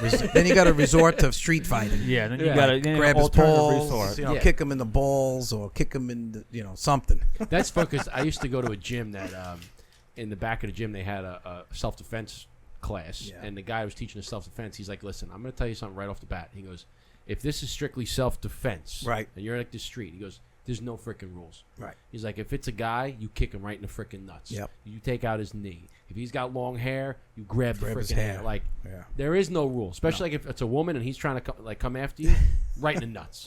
He goes, "I don't care how big the guy Yeah. is. If you Kick kick him him square- solid in the Quick nuts, him square. he square is in the going balls. down. He's probably gonna puke." Yeah. Okay, like they said, there's no rule. There's no. It's not like you're in the ring and there's no nut shots. There's no throat There's no shots. referees. Nah. No, it's a street fight. Come on. They go, "There's no rules, man. You go after everything. If you're on the ground, you kick him in the knee." What was try the like- story? Who we had on? He was a jiu-jitsu guy. Oh yeah, What was his story? Mike. Oh my God. Bonantano. It was a joke. Was it Mike Bonanno. Bonanno? Mike Bonanno. Mike Bonanno? Was Mike that? Bonanno. Mike Bonanno. Yeah, he's got from- jumped by two guys. Long Island guy, but he was like a jiu-jitsu black belt. And his story was he was house watching one of his buddy's house in Queens or something like that, and it was a late night, and these two guys were just kind of following him around, and he was just trying to do everything in his power to just avoid it until he couldn't avoid it anymore. Yeah. And I forgot what he was saying, but he obviously he knows martial arts, so he just did like 1-2 moves, like Right. a kick to the knee, a kick to the neck, And the that two, was it. And the two guys were like, What the fuck? And he was like, I gotta He get the fuck said, out of here. no, I'm he like, said there's two guys that were like, they came like this. Yeah. And he's like, and he kind of knew what was going to happen. And the one guy, His sixth sense was going he's like, off. the one guy, he goes, I saw him pull out a knife. He goes, and I didn't boy. even hesitate. He goes, I just kicked the hand. He goes, I knocked the knife out. Yeah. He goes, I donkey kicked the guy in the knee. Wow. He goes, and then I gave the other guy like a throat shot, and I tossed him over the back. So I had the guy took his knee out. He was down. The guy hit him in the throat, threw him over the back, and he was down. And I just fucking booked it. Yeah. He's like, but it was like the instinct. He goes, I saw it. He goes, it was a kick, throat, like. Right. He 1, probably 2, didn't 3. remember what happened. He probably just blacked out. Yeah. It That's was what he said. He natural. said he just blacked out. You don't. When you're having fights like that, you don't remember. I mean, you remember some stuff, but No, I mean, you know, I don't. you I haven't gotten remember many like fights. a week later. Oh shit! Yeah, that happened. Yeah. I haven't gotten many fights, but one fight when I did get in, I blacked out. It was a situation where kind of you said my brother-in-law started a little something, so I had to go and get involved. And all I knew was I was on top of this guy, and my little brother never got fought at anybody in his life. He was like, Eric, you look like a great white shark. Your eyes were black. You were on top of this guy. And that's how I got the scar. I was on top of this guy, beating the shit out of him.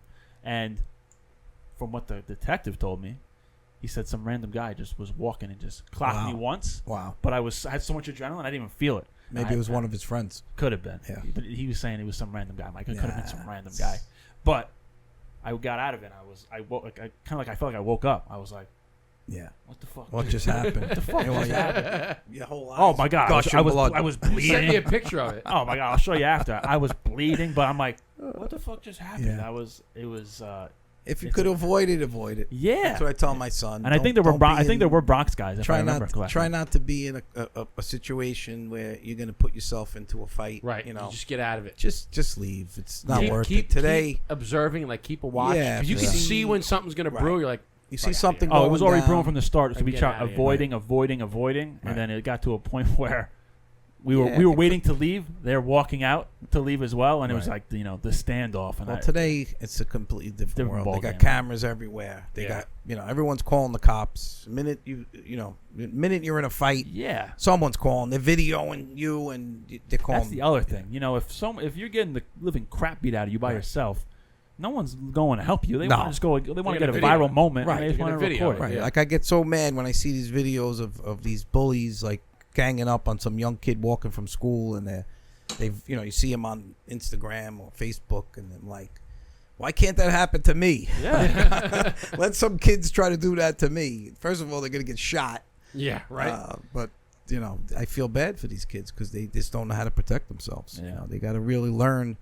Like I tell kids, go to the gym, learn how to go anywhere that they teach some sort of self-defense Something. or something. Hit the bag. Learn how to hit a heavy bag. Even you don't hit the bag. You just teach yourself how it. it feels to Don't- throw a punch. yeah. Well, that's what I like. I didn't take any classes, but I got the bag and I looked at a couple of YouTube Yeah, videos, and I'm that's kind of it. athletic, so I kind of know how to move figure a little it bit. out. Yeah. And I just started hitting the bag, and then I would YouTube video. It's like here's how to Here's throw how a to 1-2. throw- right. Here's how to Here's throw. how to throw a combination. Here's how to throw a like- body shot. Yeah, like Right. if you want to do like a 1-2 slip in a body, Right. like so. Now I was okay. That's the thing. So now we That's just it. do You 1-2 practice slip it. body, right? And I would sit back 1-2 slip Right. body, right? And do a couple ones. Okay, how do you throw like if you do a 1-1 and then like slip right-handed Right. body? So like 1-1 slip right-handed body, Right. and you just hit the bag. Yeah. Left And then- hook. Learn how to throw a Yeah, left hook. and so That's I would the do. deadliest punch to know is a So left I would hook. do ones where you go Southpaw. onto the bag. Yeah, I go onto the bag, and I'd say, okay, I'm gonna do one round straight jabs. Just sit there, bang, just Yeah. jabs, bang, bang. The next one's just straight crosses. The next one hooks to the head, hooks to the body, then right hook to the body, right hook to the Yeah. head. And then those be like the 4 or 5 rounds, and then the next 5 would just be our combos. This one is going to be a 1-2 back up, right? Right. A 1-2 back up. Yeah. Then you pick another, I and then mean, just do this, and just That's how we learned. I mean, we had boxing gyms. We would go in.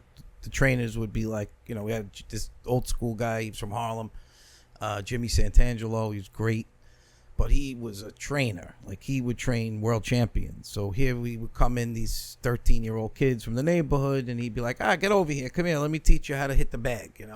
He'd get all of us. He'd teach us how to throw a left, a right, a hook.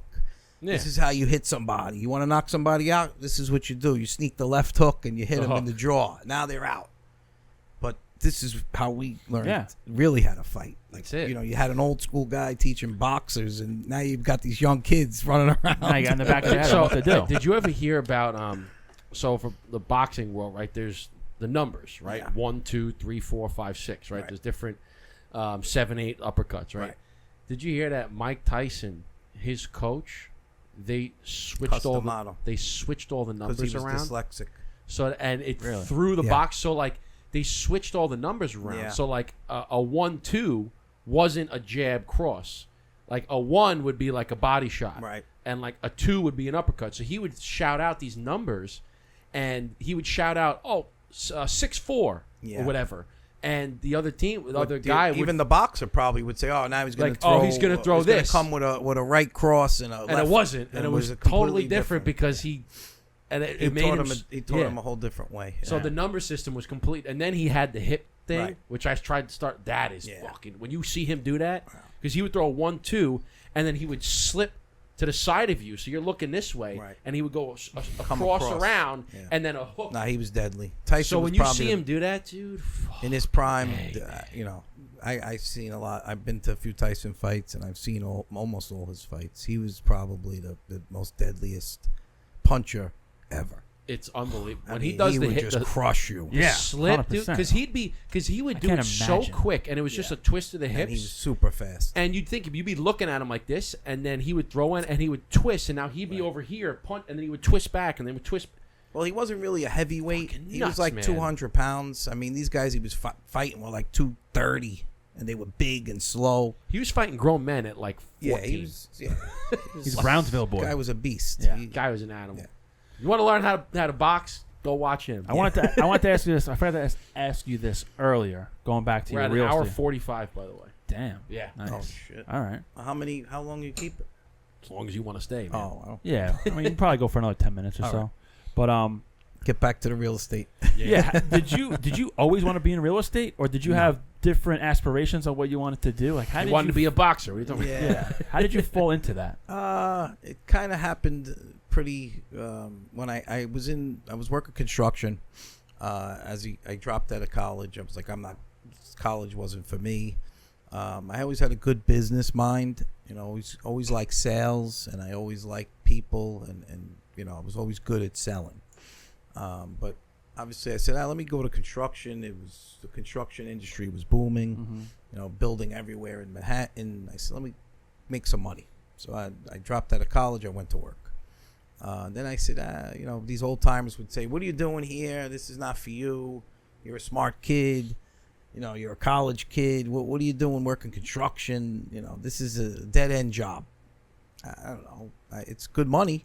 Yeah, for now. But what about when you know, you got kids and the family and marriage and Yeah. house bills, you know, then it's not a lot of money. So I said, I got to get into something.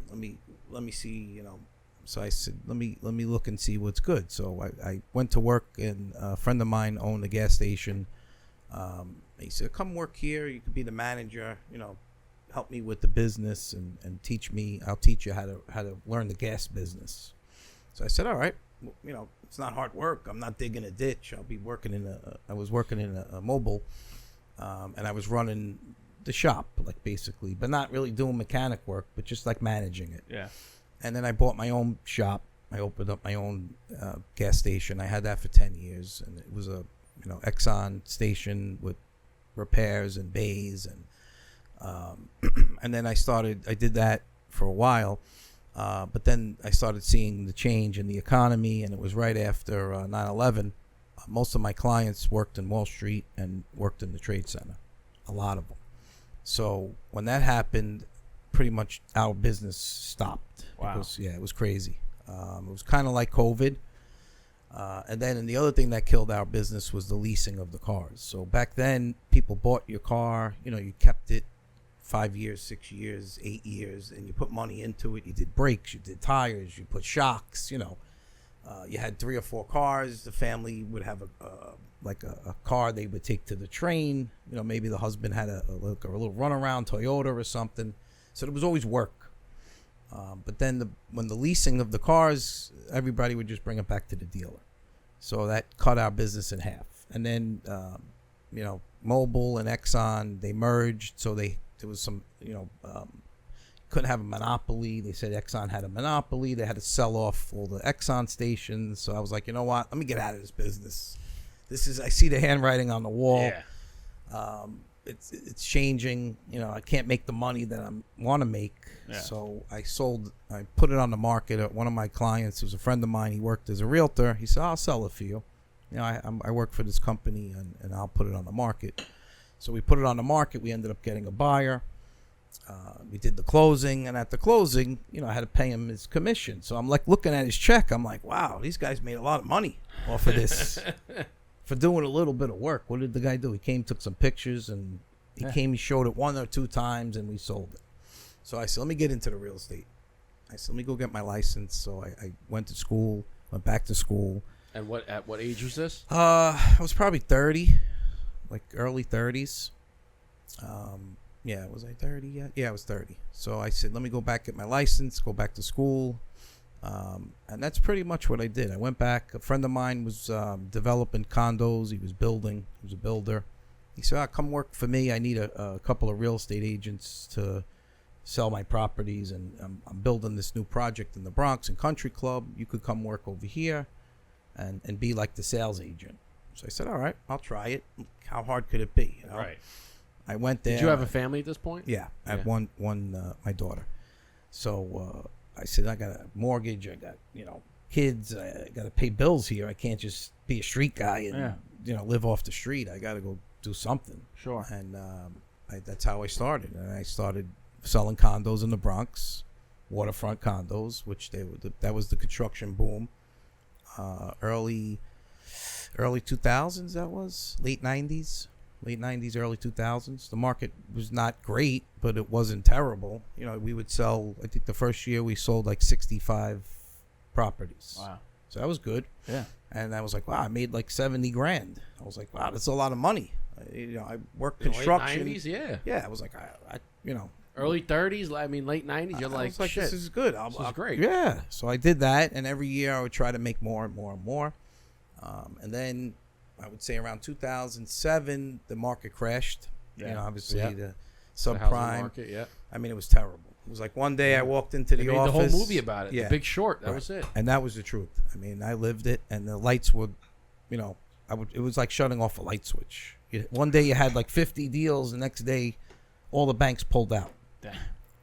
And all your deals said, no more deal. We're not giving you a mortgage. So all the contracts kind of went in the toilet. Is that when all the lenders were giving out like these bullshit mortgages? Yeah, subprime.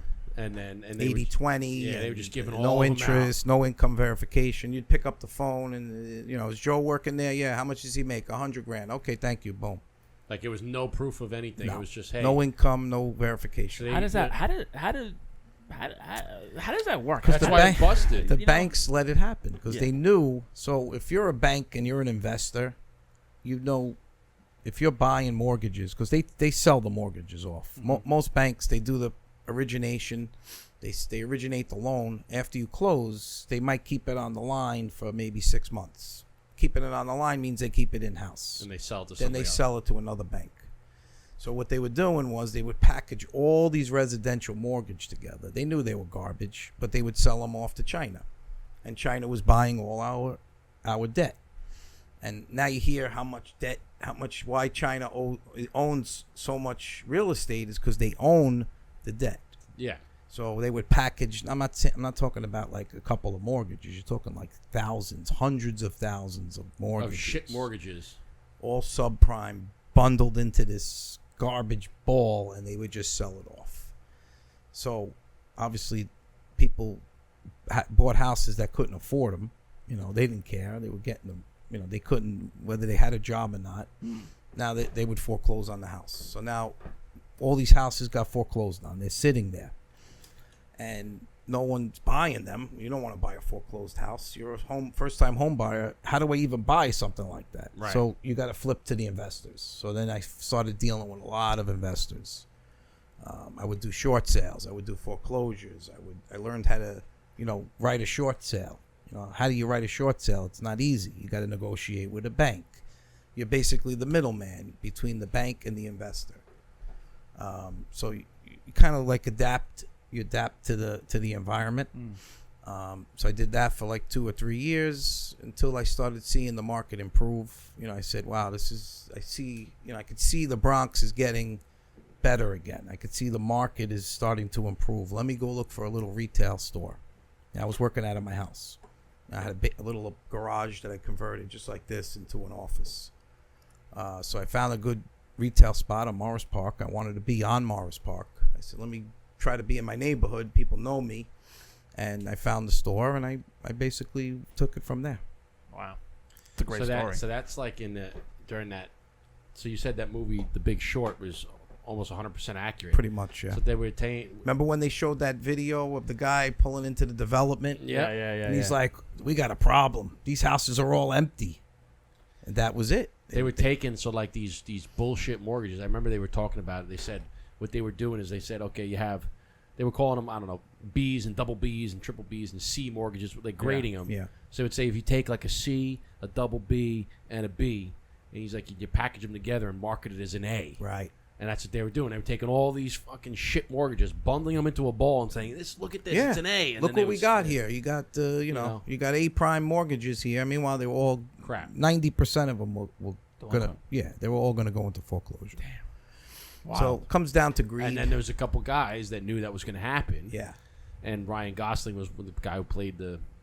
He's like, yeah, it's a good movie. Yeah, it's a great really movie. You know what this is? This is my quant.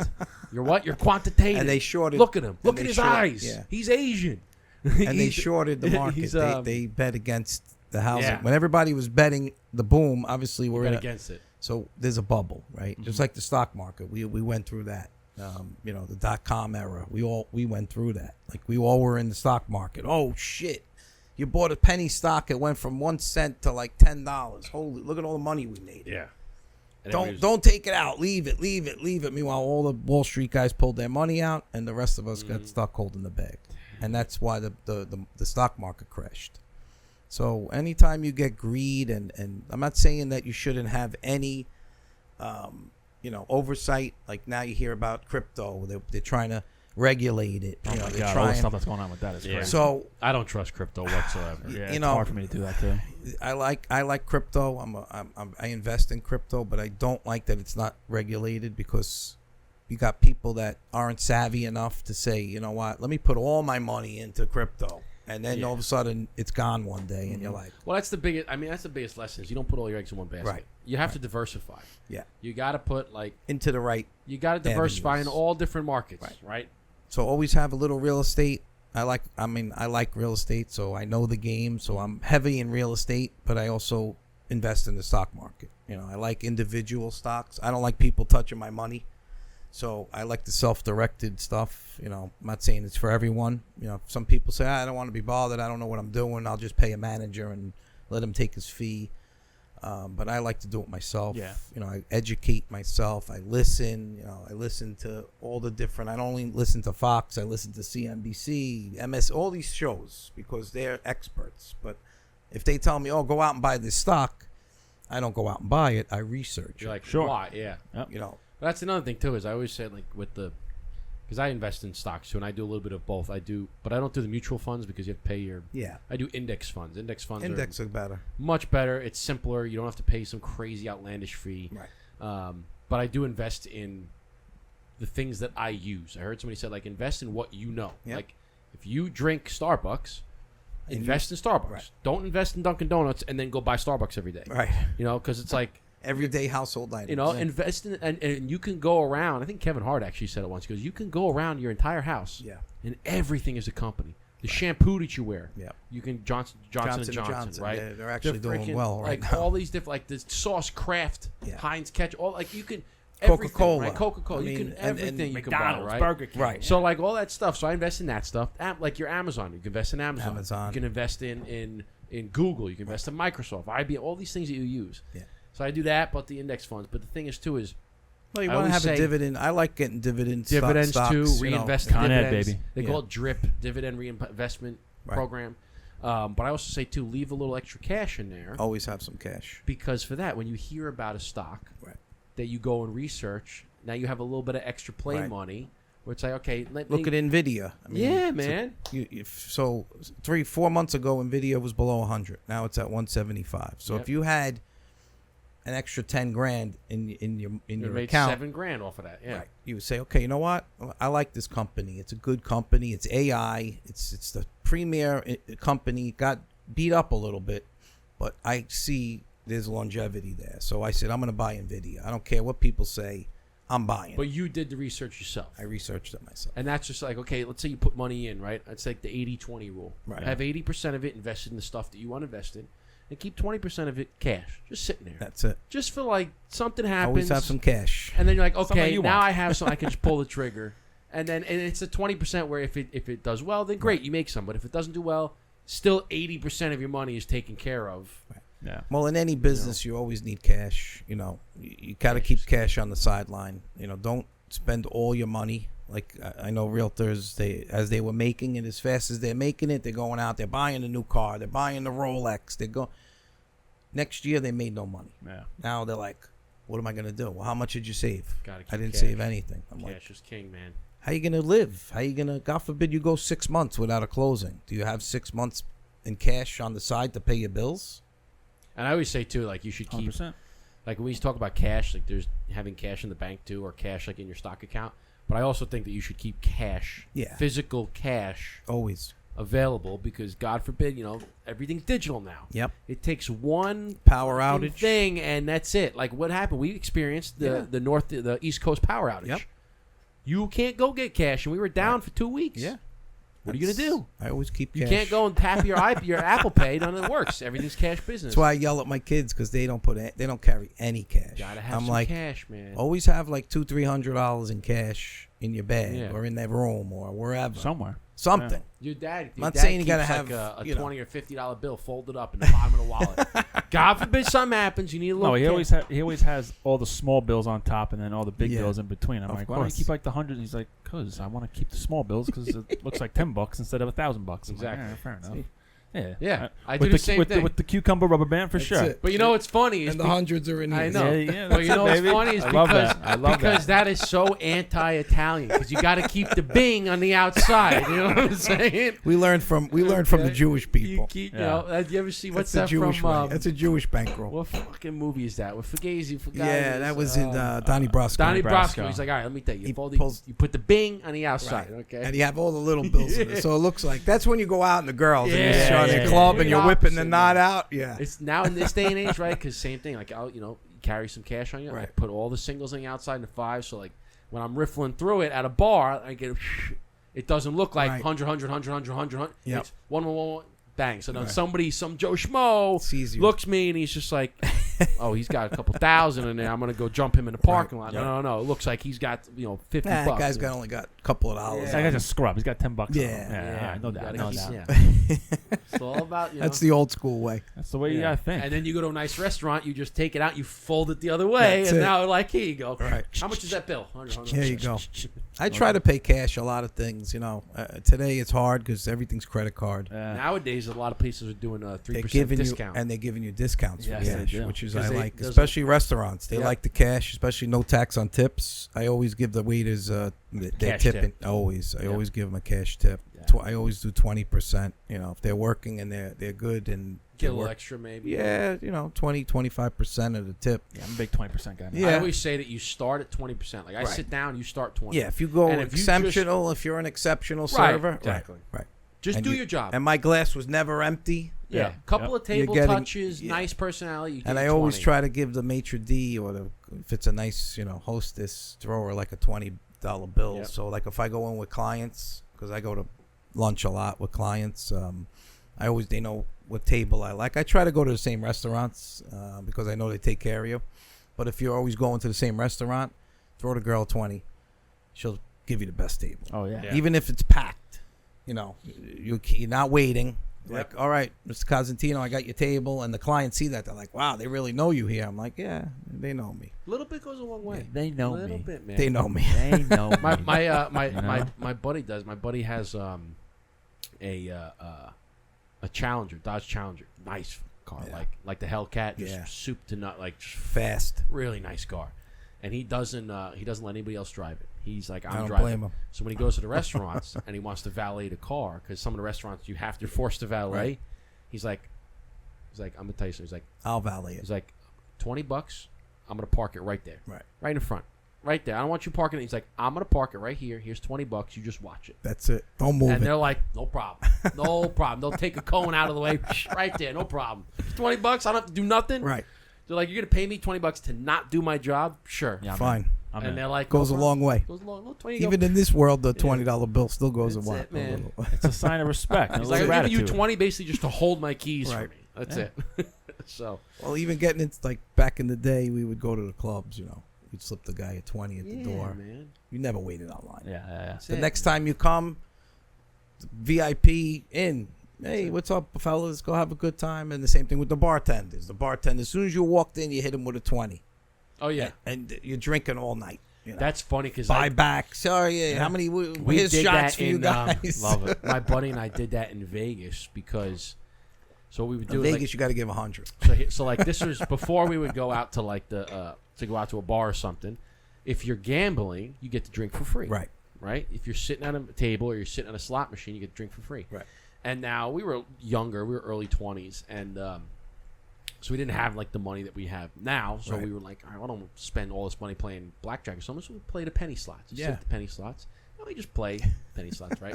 Put $10 and in. the lady would come over. And we say, hey, can we have a couple of beers, right? So she would come over, and then you wouldn't see her forever. She's a couple of young people. Of course. You wouldn't see her forever. What the fuck is this damn lady, man? We got like an hour to kill. I want to at least polish off, 4 or 5 beer before we go to the freaking... You're at the wrong slot machine. So the next time we did it, I was like, watch this, buddy. So she comes over, pull out like a 20. I was like, give me a 20. $40. I'm like, hey, listen. I was like, me and my buddy are going to be here for about an hour. I was like, every time, I want you to come back here, 2 beers every single time. I was like, we're going to be here for an hour. She's like, nope. She was there, 2 beers, 10 minutes, 2 beers, 10 minutes, 2 beers, 10 minutes. Because every time she came back, you throw another couple bucks. So, like, granted, you drink for free, but we spent, like, maybe $50, and we got, like, 15 beers. And she put the 50 in her pocket. And she put the freaking 50 in her pocket. Yeah. No problem. She's like, no problem. Bing, bing, bing, bing. That's the way you do it. Or you give her, like... Cash is king, baby. Or you give her the 20. That's the secret. You give her the 20, and you say, hey, listen, we want 2 beers every 10 minutes for the next hour, and at the end of the hour, I'll give you another 20. Yeah. She's there. No problem. Bang, bang, scene bang, the bang, scene bang, that I always man. love is good. I mean, you guys, I'm sure you've seen Goodfellas when Henry Hills walks into the Copa. Yeah. Oh, And yeah. they go through the back door. yeah. Everybody gets 100. Yeah. And Don't then you they- work? And they don't Every even time. And they don't even have a table. No, and they they just bring a table out with a fucking. That's the truth. I always That's wondered. True. I always wondered in that scene. They bring the table out. Put it right in the middle Put it right in the middle with the champagne bottle. And they pull a fucking lamp up. Where the hell was that lamp plugged in? It's just like on the floor. And it's just some extension cord that was just happened That to was be a there. VIP table. Fucking pull a lamp right in the middle. They turn the lamp on.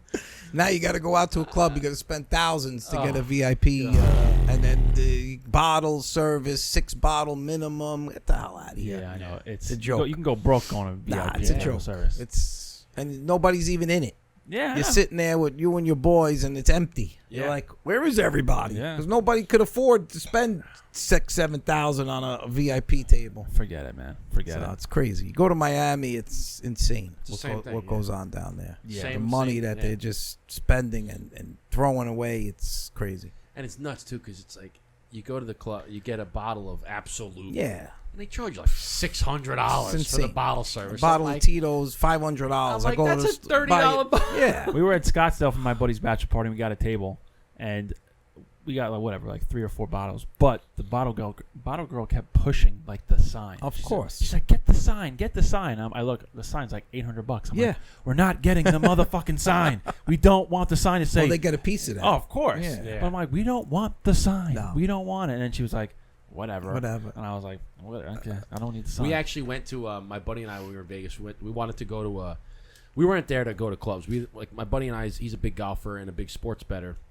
He actually does that professionally. So what we do is when we go to Nice. Vegas, Sports betting or golf? sports betting okay. professionally, Nice. and he's a pretty good golfer too. But Yeah. when we go to Vegas, everybody's always asking like, "Oh, what clubs are you going to? Are you going?" Yeah. I'm like, "We're not going to clubs." I was like, Right. "Listen, I got a wife at home. He's got a wife." I was like, Yeah. "I'm not going to clubs." I'm going to gamble. I was like, I'm going. We would go to March Madness. I said, we're going to wake up every morning. We're going to play a golf course. We're going to come home. We're going to go watch the sports games, Yep. right? From like 12 to 5. We're going to go to dinner, and then we're going to have a cigar and a cocktail and go to sleep. Nice. Rinse and repeat, right? But one night, he was like, hey, I want to just go to a bar. I want to have a couple drinks, but I don't want to like sit like freaking 5 or 6 deep at the bar. Like, I just want to sit and relax. So I called a buddy of mine from New York, works in the restaurant industry, and he called a contact out there. He's like, hey, I have 2 guys. Can you just get them a table? It's going to be really easy. So he gets us a table at the Marquee. And turns out you can smoke cigars in there. So I was like, oh, this is awesome. Yeah. So we get this little table, and the girl comes over. She's like, hey, what do you guys want bottles? This, that? And I said, lady, I'm like, listen, I'm going to make it very, very easy for you. I was like, let me tell you, very easy. I said, all we want, I was like, is 2 buckets of beer. I was like, or 2 buckets of beer, give us a shot of tequila each, and don't come back until we ask for the check. She's like, I can do that. All right. She got 2 buckets of beer. Bang. We each had a bucket. A shot of tequila. Bang. We smoked the cigars. We listened to music. And she would like braze over. And she'd be like, you guys good? And I'm like, fine. And then she would come back. And I'm like, check. She would come over. Bang. Done. Out. Right. She's like, I gotta be honest. You guys are like the greatest table ever. She's like, because I made my 20%. I didn't have to do shit. And we didn't spend out the ass. It was buckets of beer. Maybe you spent $100 for a buck or whatever. And you had just as good a time. And because we weren't there for the dancing, we were just there because I just want to sit on the couch, listen to the music, smoke my cigar, and not have to wait behind 6 people to get a drink. Yeah. I just want my drinks here and have somebody waiting on me. And I told her, like, don't come back till I ask for the check. And she didn't. It was great. Perfect. She's like, you could go out. You could go out and have a good time. You don't need to spend thousands. You go out, you spend a couple of $100. That's what we spent. It was like $700 because the buckets of beer is 6 beer. They charge like $15. Especially in this market. Like, listen, when everybody's making money and money's easy come, easy go, everybody's spending, it's great. But then when you get into the lean times, you're like, why did I spend all that money? I could have had it in the stock market or somewhere and making money. You know, it's like a waste. Yeah, 100%. So you could go out, go to nice dinners, have a good time, spend a couple $100 and go home. Be mindful. Yeah. Smoke a nice cigar. I mean, your cigars are very, very priced right. I mean, they're not overly expensive. Right? What do you sell these for in the store? Like, they're supposed to be 10, but depending on where the tax is. So here in New York, it's so like 15. $10, $15. It's like $15 in New York. You get a great cigar for $15. I mean, you have a little scotch or a little whiskey. That's it, man. $30. Having a good time. Done. That's all you need. That's all you need. But we're coming to the end here, my friend Joe. 2 hours, dude. 2 hours and 11 minutes. Really? I just thought you just said it was 1 hour. I know, minutes. dude. It was half an hour ago. Holy shit. Crazy. You guys really talk a lot. Yeah. Especially this guy over here. 2 hours and 11 minutes. One of the longest ones. Yeah, no doubt. But Joe, you guys covered a lot of topics here. Yeah, that's what we get caught in the sauce sometimes. We want to give you the red carpet, though, just to give all the people watching and listening, where they can find you, website, social media, anything that you got going on. Just plug away. I mean, it's pretty much Instagram is probably the easiest way to reach me. Joseph C. Cosentino is easy. You could just DM me on Instagram. Most of your followers are probably watching on Instagram anyway. Yeah. Morris Park Realty in the Bronx, Westchester Realty Consultants in Westchester, Joe Cosentino. You could look me up, just Google King of Bronx, Bronx Realtor, and I come up. They could contact you guys, get my number if they're looking for real estate or even just a little help. If they're a first-time home buyer, they need some guidance. You could call me. Doesn't mean they have to hire me or my agents, but sometimes they have questions. How should I start? Where do I start? What's the first thing I'm supposed to do? I get that a lot. What do I do? I want to buy a house. Well, how much money you have? I don't have any money. Well, you got to start saving some money. Save some money. Stop going out to clubs and buying bottles. You're making, you got a job. Yeah. Okay. Save some money. Save some money. And then, start with that. Build up your credit. Have a good track record. Have some money in the bank. And then pick a good area that you want to live in. Maybe you want to rent. Maybe you don't want to be a homeowner or own a condo or co-op. So, it depends on the person. But most first-time home buyers, that's the first questions they ask me. But most of my clients are like move up. Guys like ourselves already own houses or whatever, and they want to move to a bigger house or different area. Those are the clients that I pretty much work with. I sell their house in one area. Maybe they're living in Queens and they want to move out to Long Island. I'll sell their house in Queens, find them a house out here. Same thing in the Bronx. They want to move to Westchester, sell their house in the Bronx. I find them a house in Westchester. And that's pretty much what I do.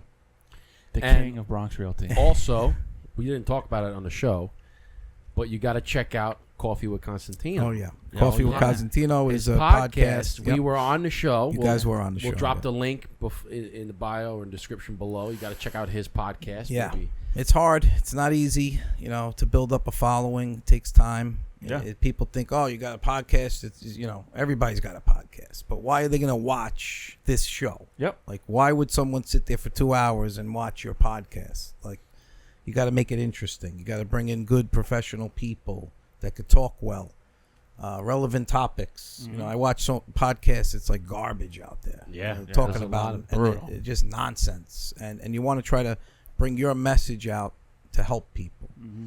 So whether you're trying to sell a cigar or selling real estate, sell something, but maybe this cigar is going to help someone get through that tough day. Yeah. Or they can't afford to go buy, a $30 cigar. Mm-hmm. But go buy this cigar for $15. It's just as good. I smoke $50 cigars and I smoke a $10 cigar. Yep. If it's good, it's good. I don't look at the price. I try and I try different cigars. Like I'm not going to stick with one. Mm-hmm. I love Padrones. It's my favorite cigar. But I'm going to try other cigars. Now, if you say, Joe, try this cigar, it's a good cigar. I'm not going to say, well, how much is it? Yeah. Just Grab grab it. Give it a whirl. I Some people smoke will. it. Yep. I don't care. It might be $5. I don't know. It might be a hand rolled that's $5. You go down to Arthur Avenue to Market. Paulie has like $5 hand rolled cigars. They're great. Yeah, sure. You pick up 10 cigars, $50. You're good. Most definitely. So, Well, Joe, it's been an honor and a pleasure to Thank you, finally boys. have you. Thank you. Finally have you on the podcast. Yeah, It's appreciate it. It's a hell of 2 a hours conversation. plus. This was hopefully great. the show does great. And This was We awesome. covered a lot. This was great, man. thank you. But we ran out of scotch and whiskey. Yeah, So and we ran out of bread. We I got some have bread some. left. Do you want a little dab for a toast? yeah, we'll do a little. yeah. Yeah, we'll We send gotta have our a little signature shot. send We off. can't because you can't cheers with water. You got to cheers with a No, little. it's bad luck. Yeah. It's bad luck, my friend. And I still got my coffee with Cosentino mug in my Nice. my I still have cover some. tree. Yeah, I skipped June and July because it's just been so busy. Probably run it back in September again. Yeah, it's great. Get the job done. Yeah. So Eric, send them. Joe, off. as we like to say on the show, my friend, thank you and cheers, chin chin, and salute. Salute, boys. Good luck. All success to you. Thank you.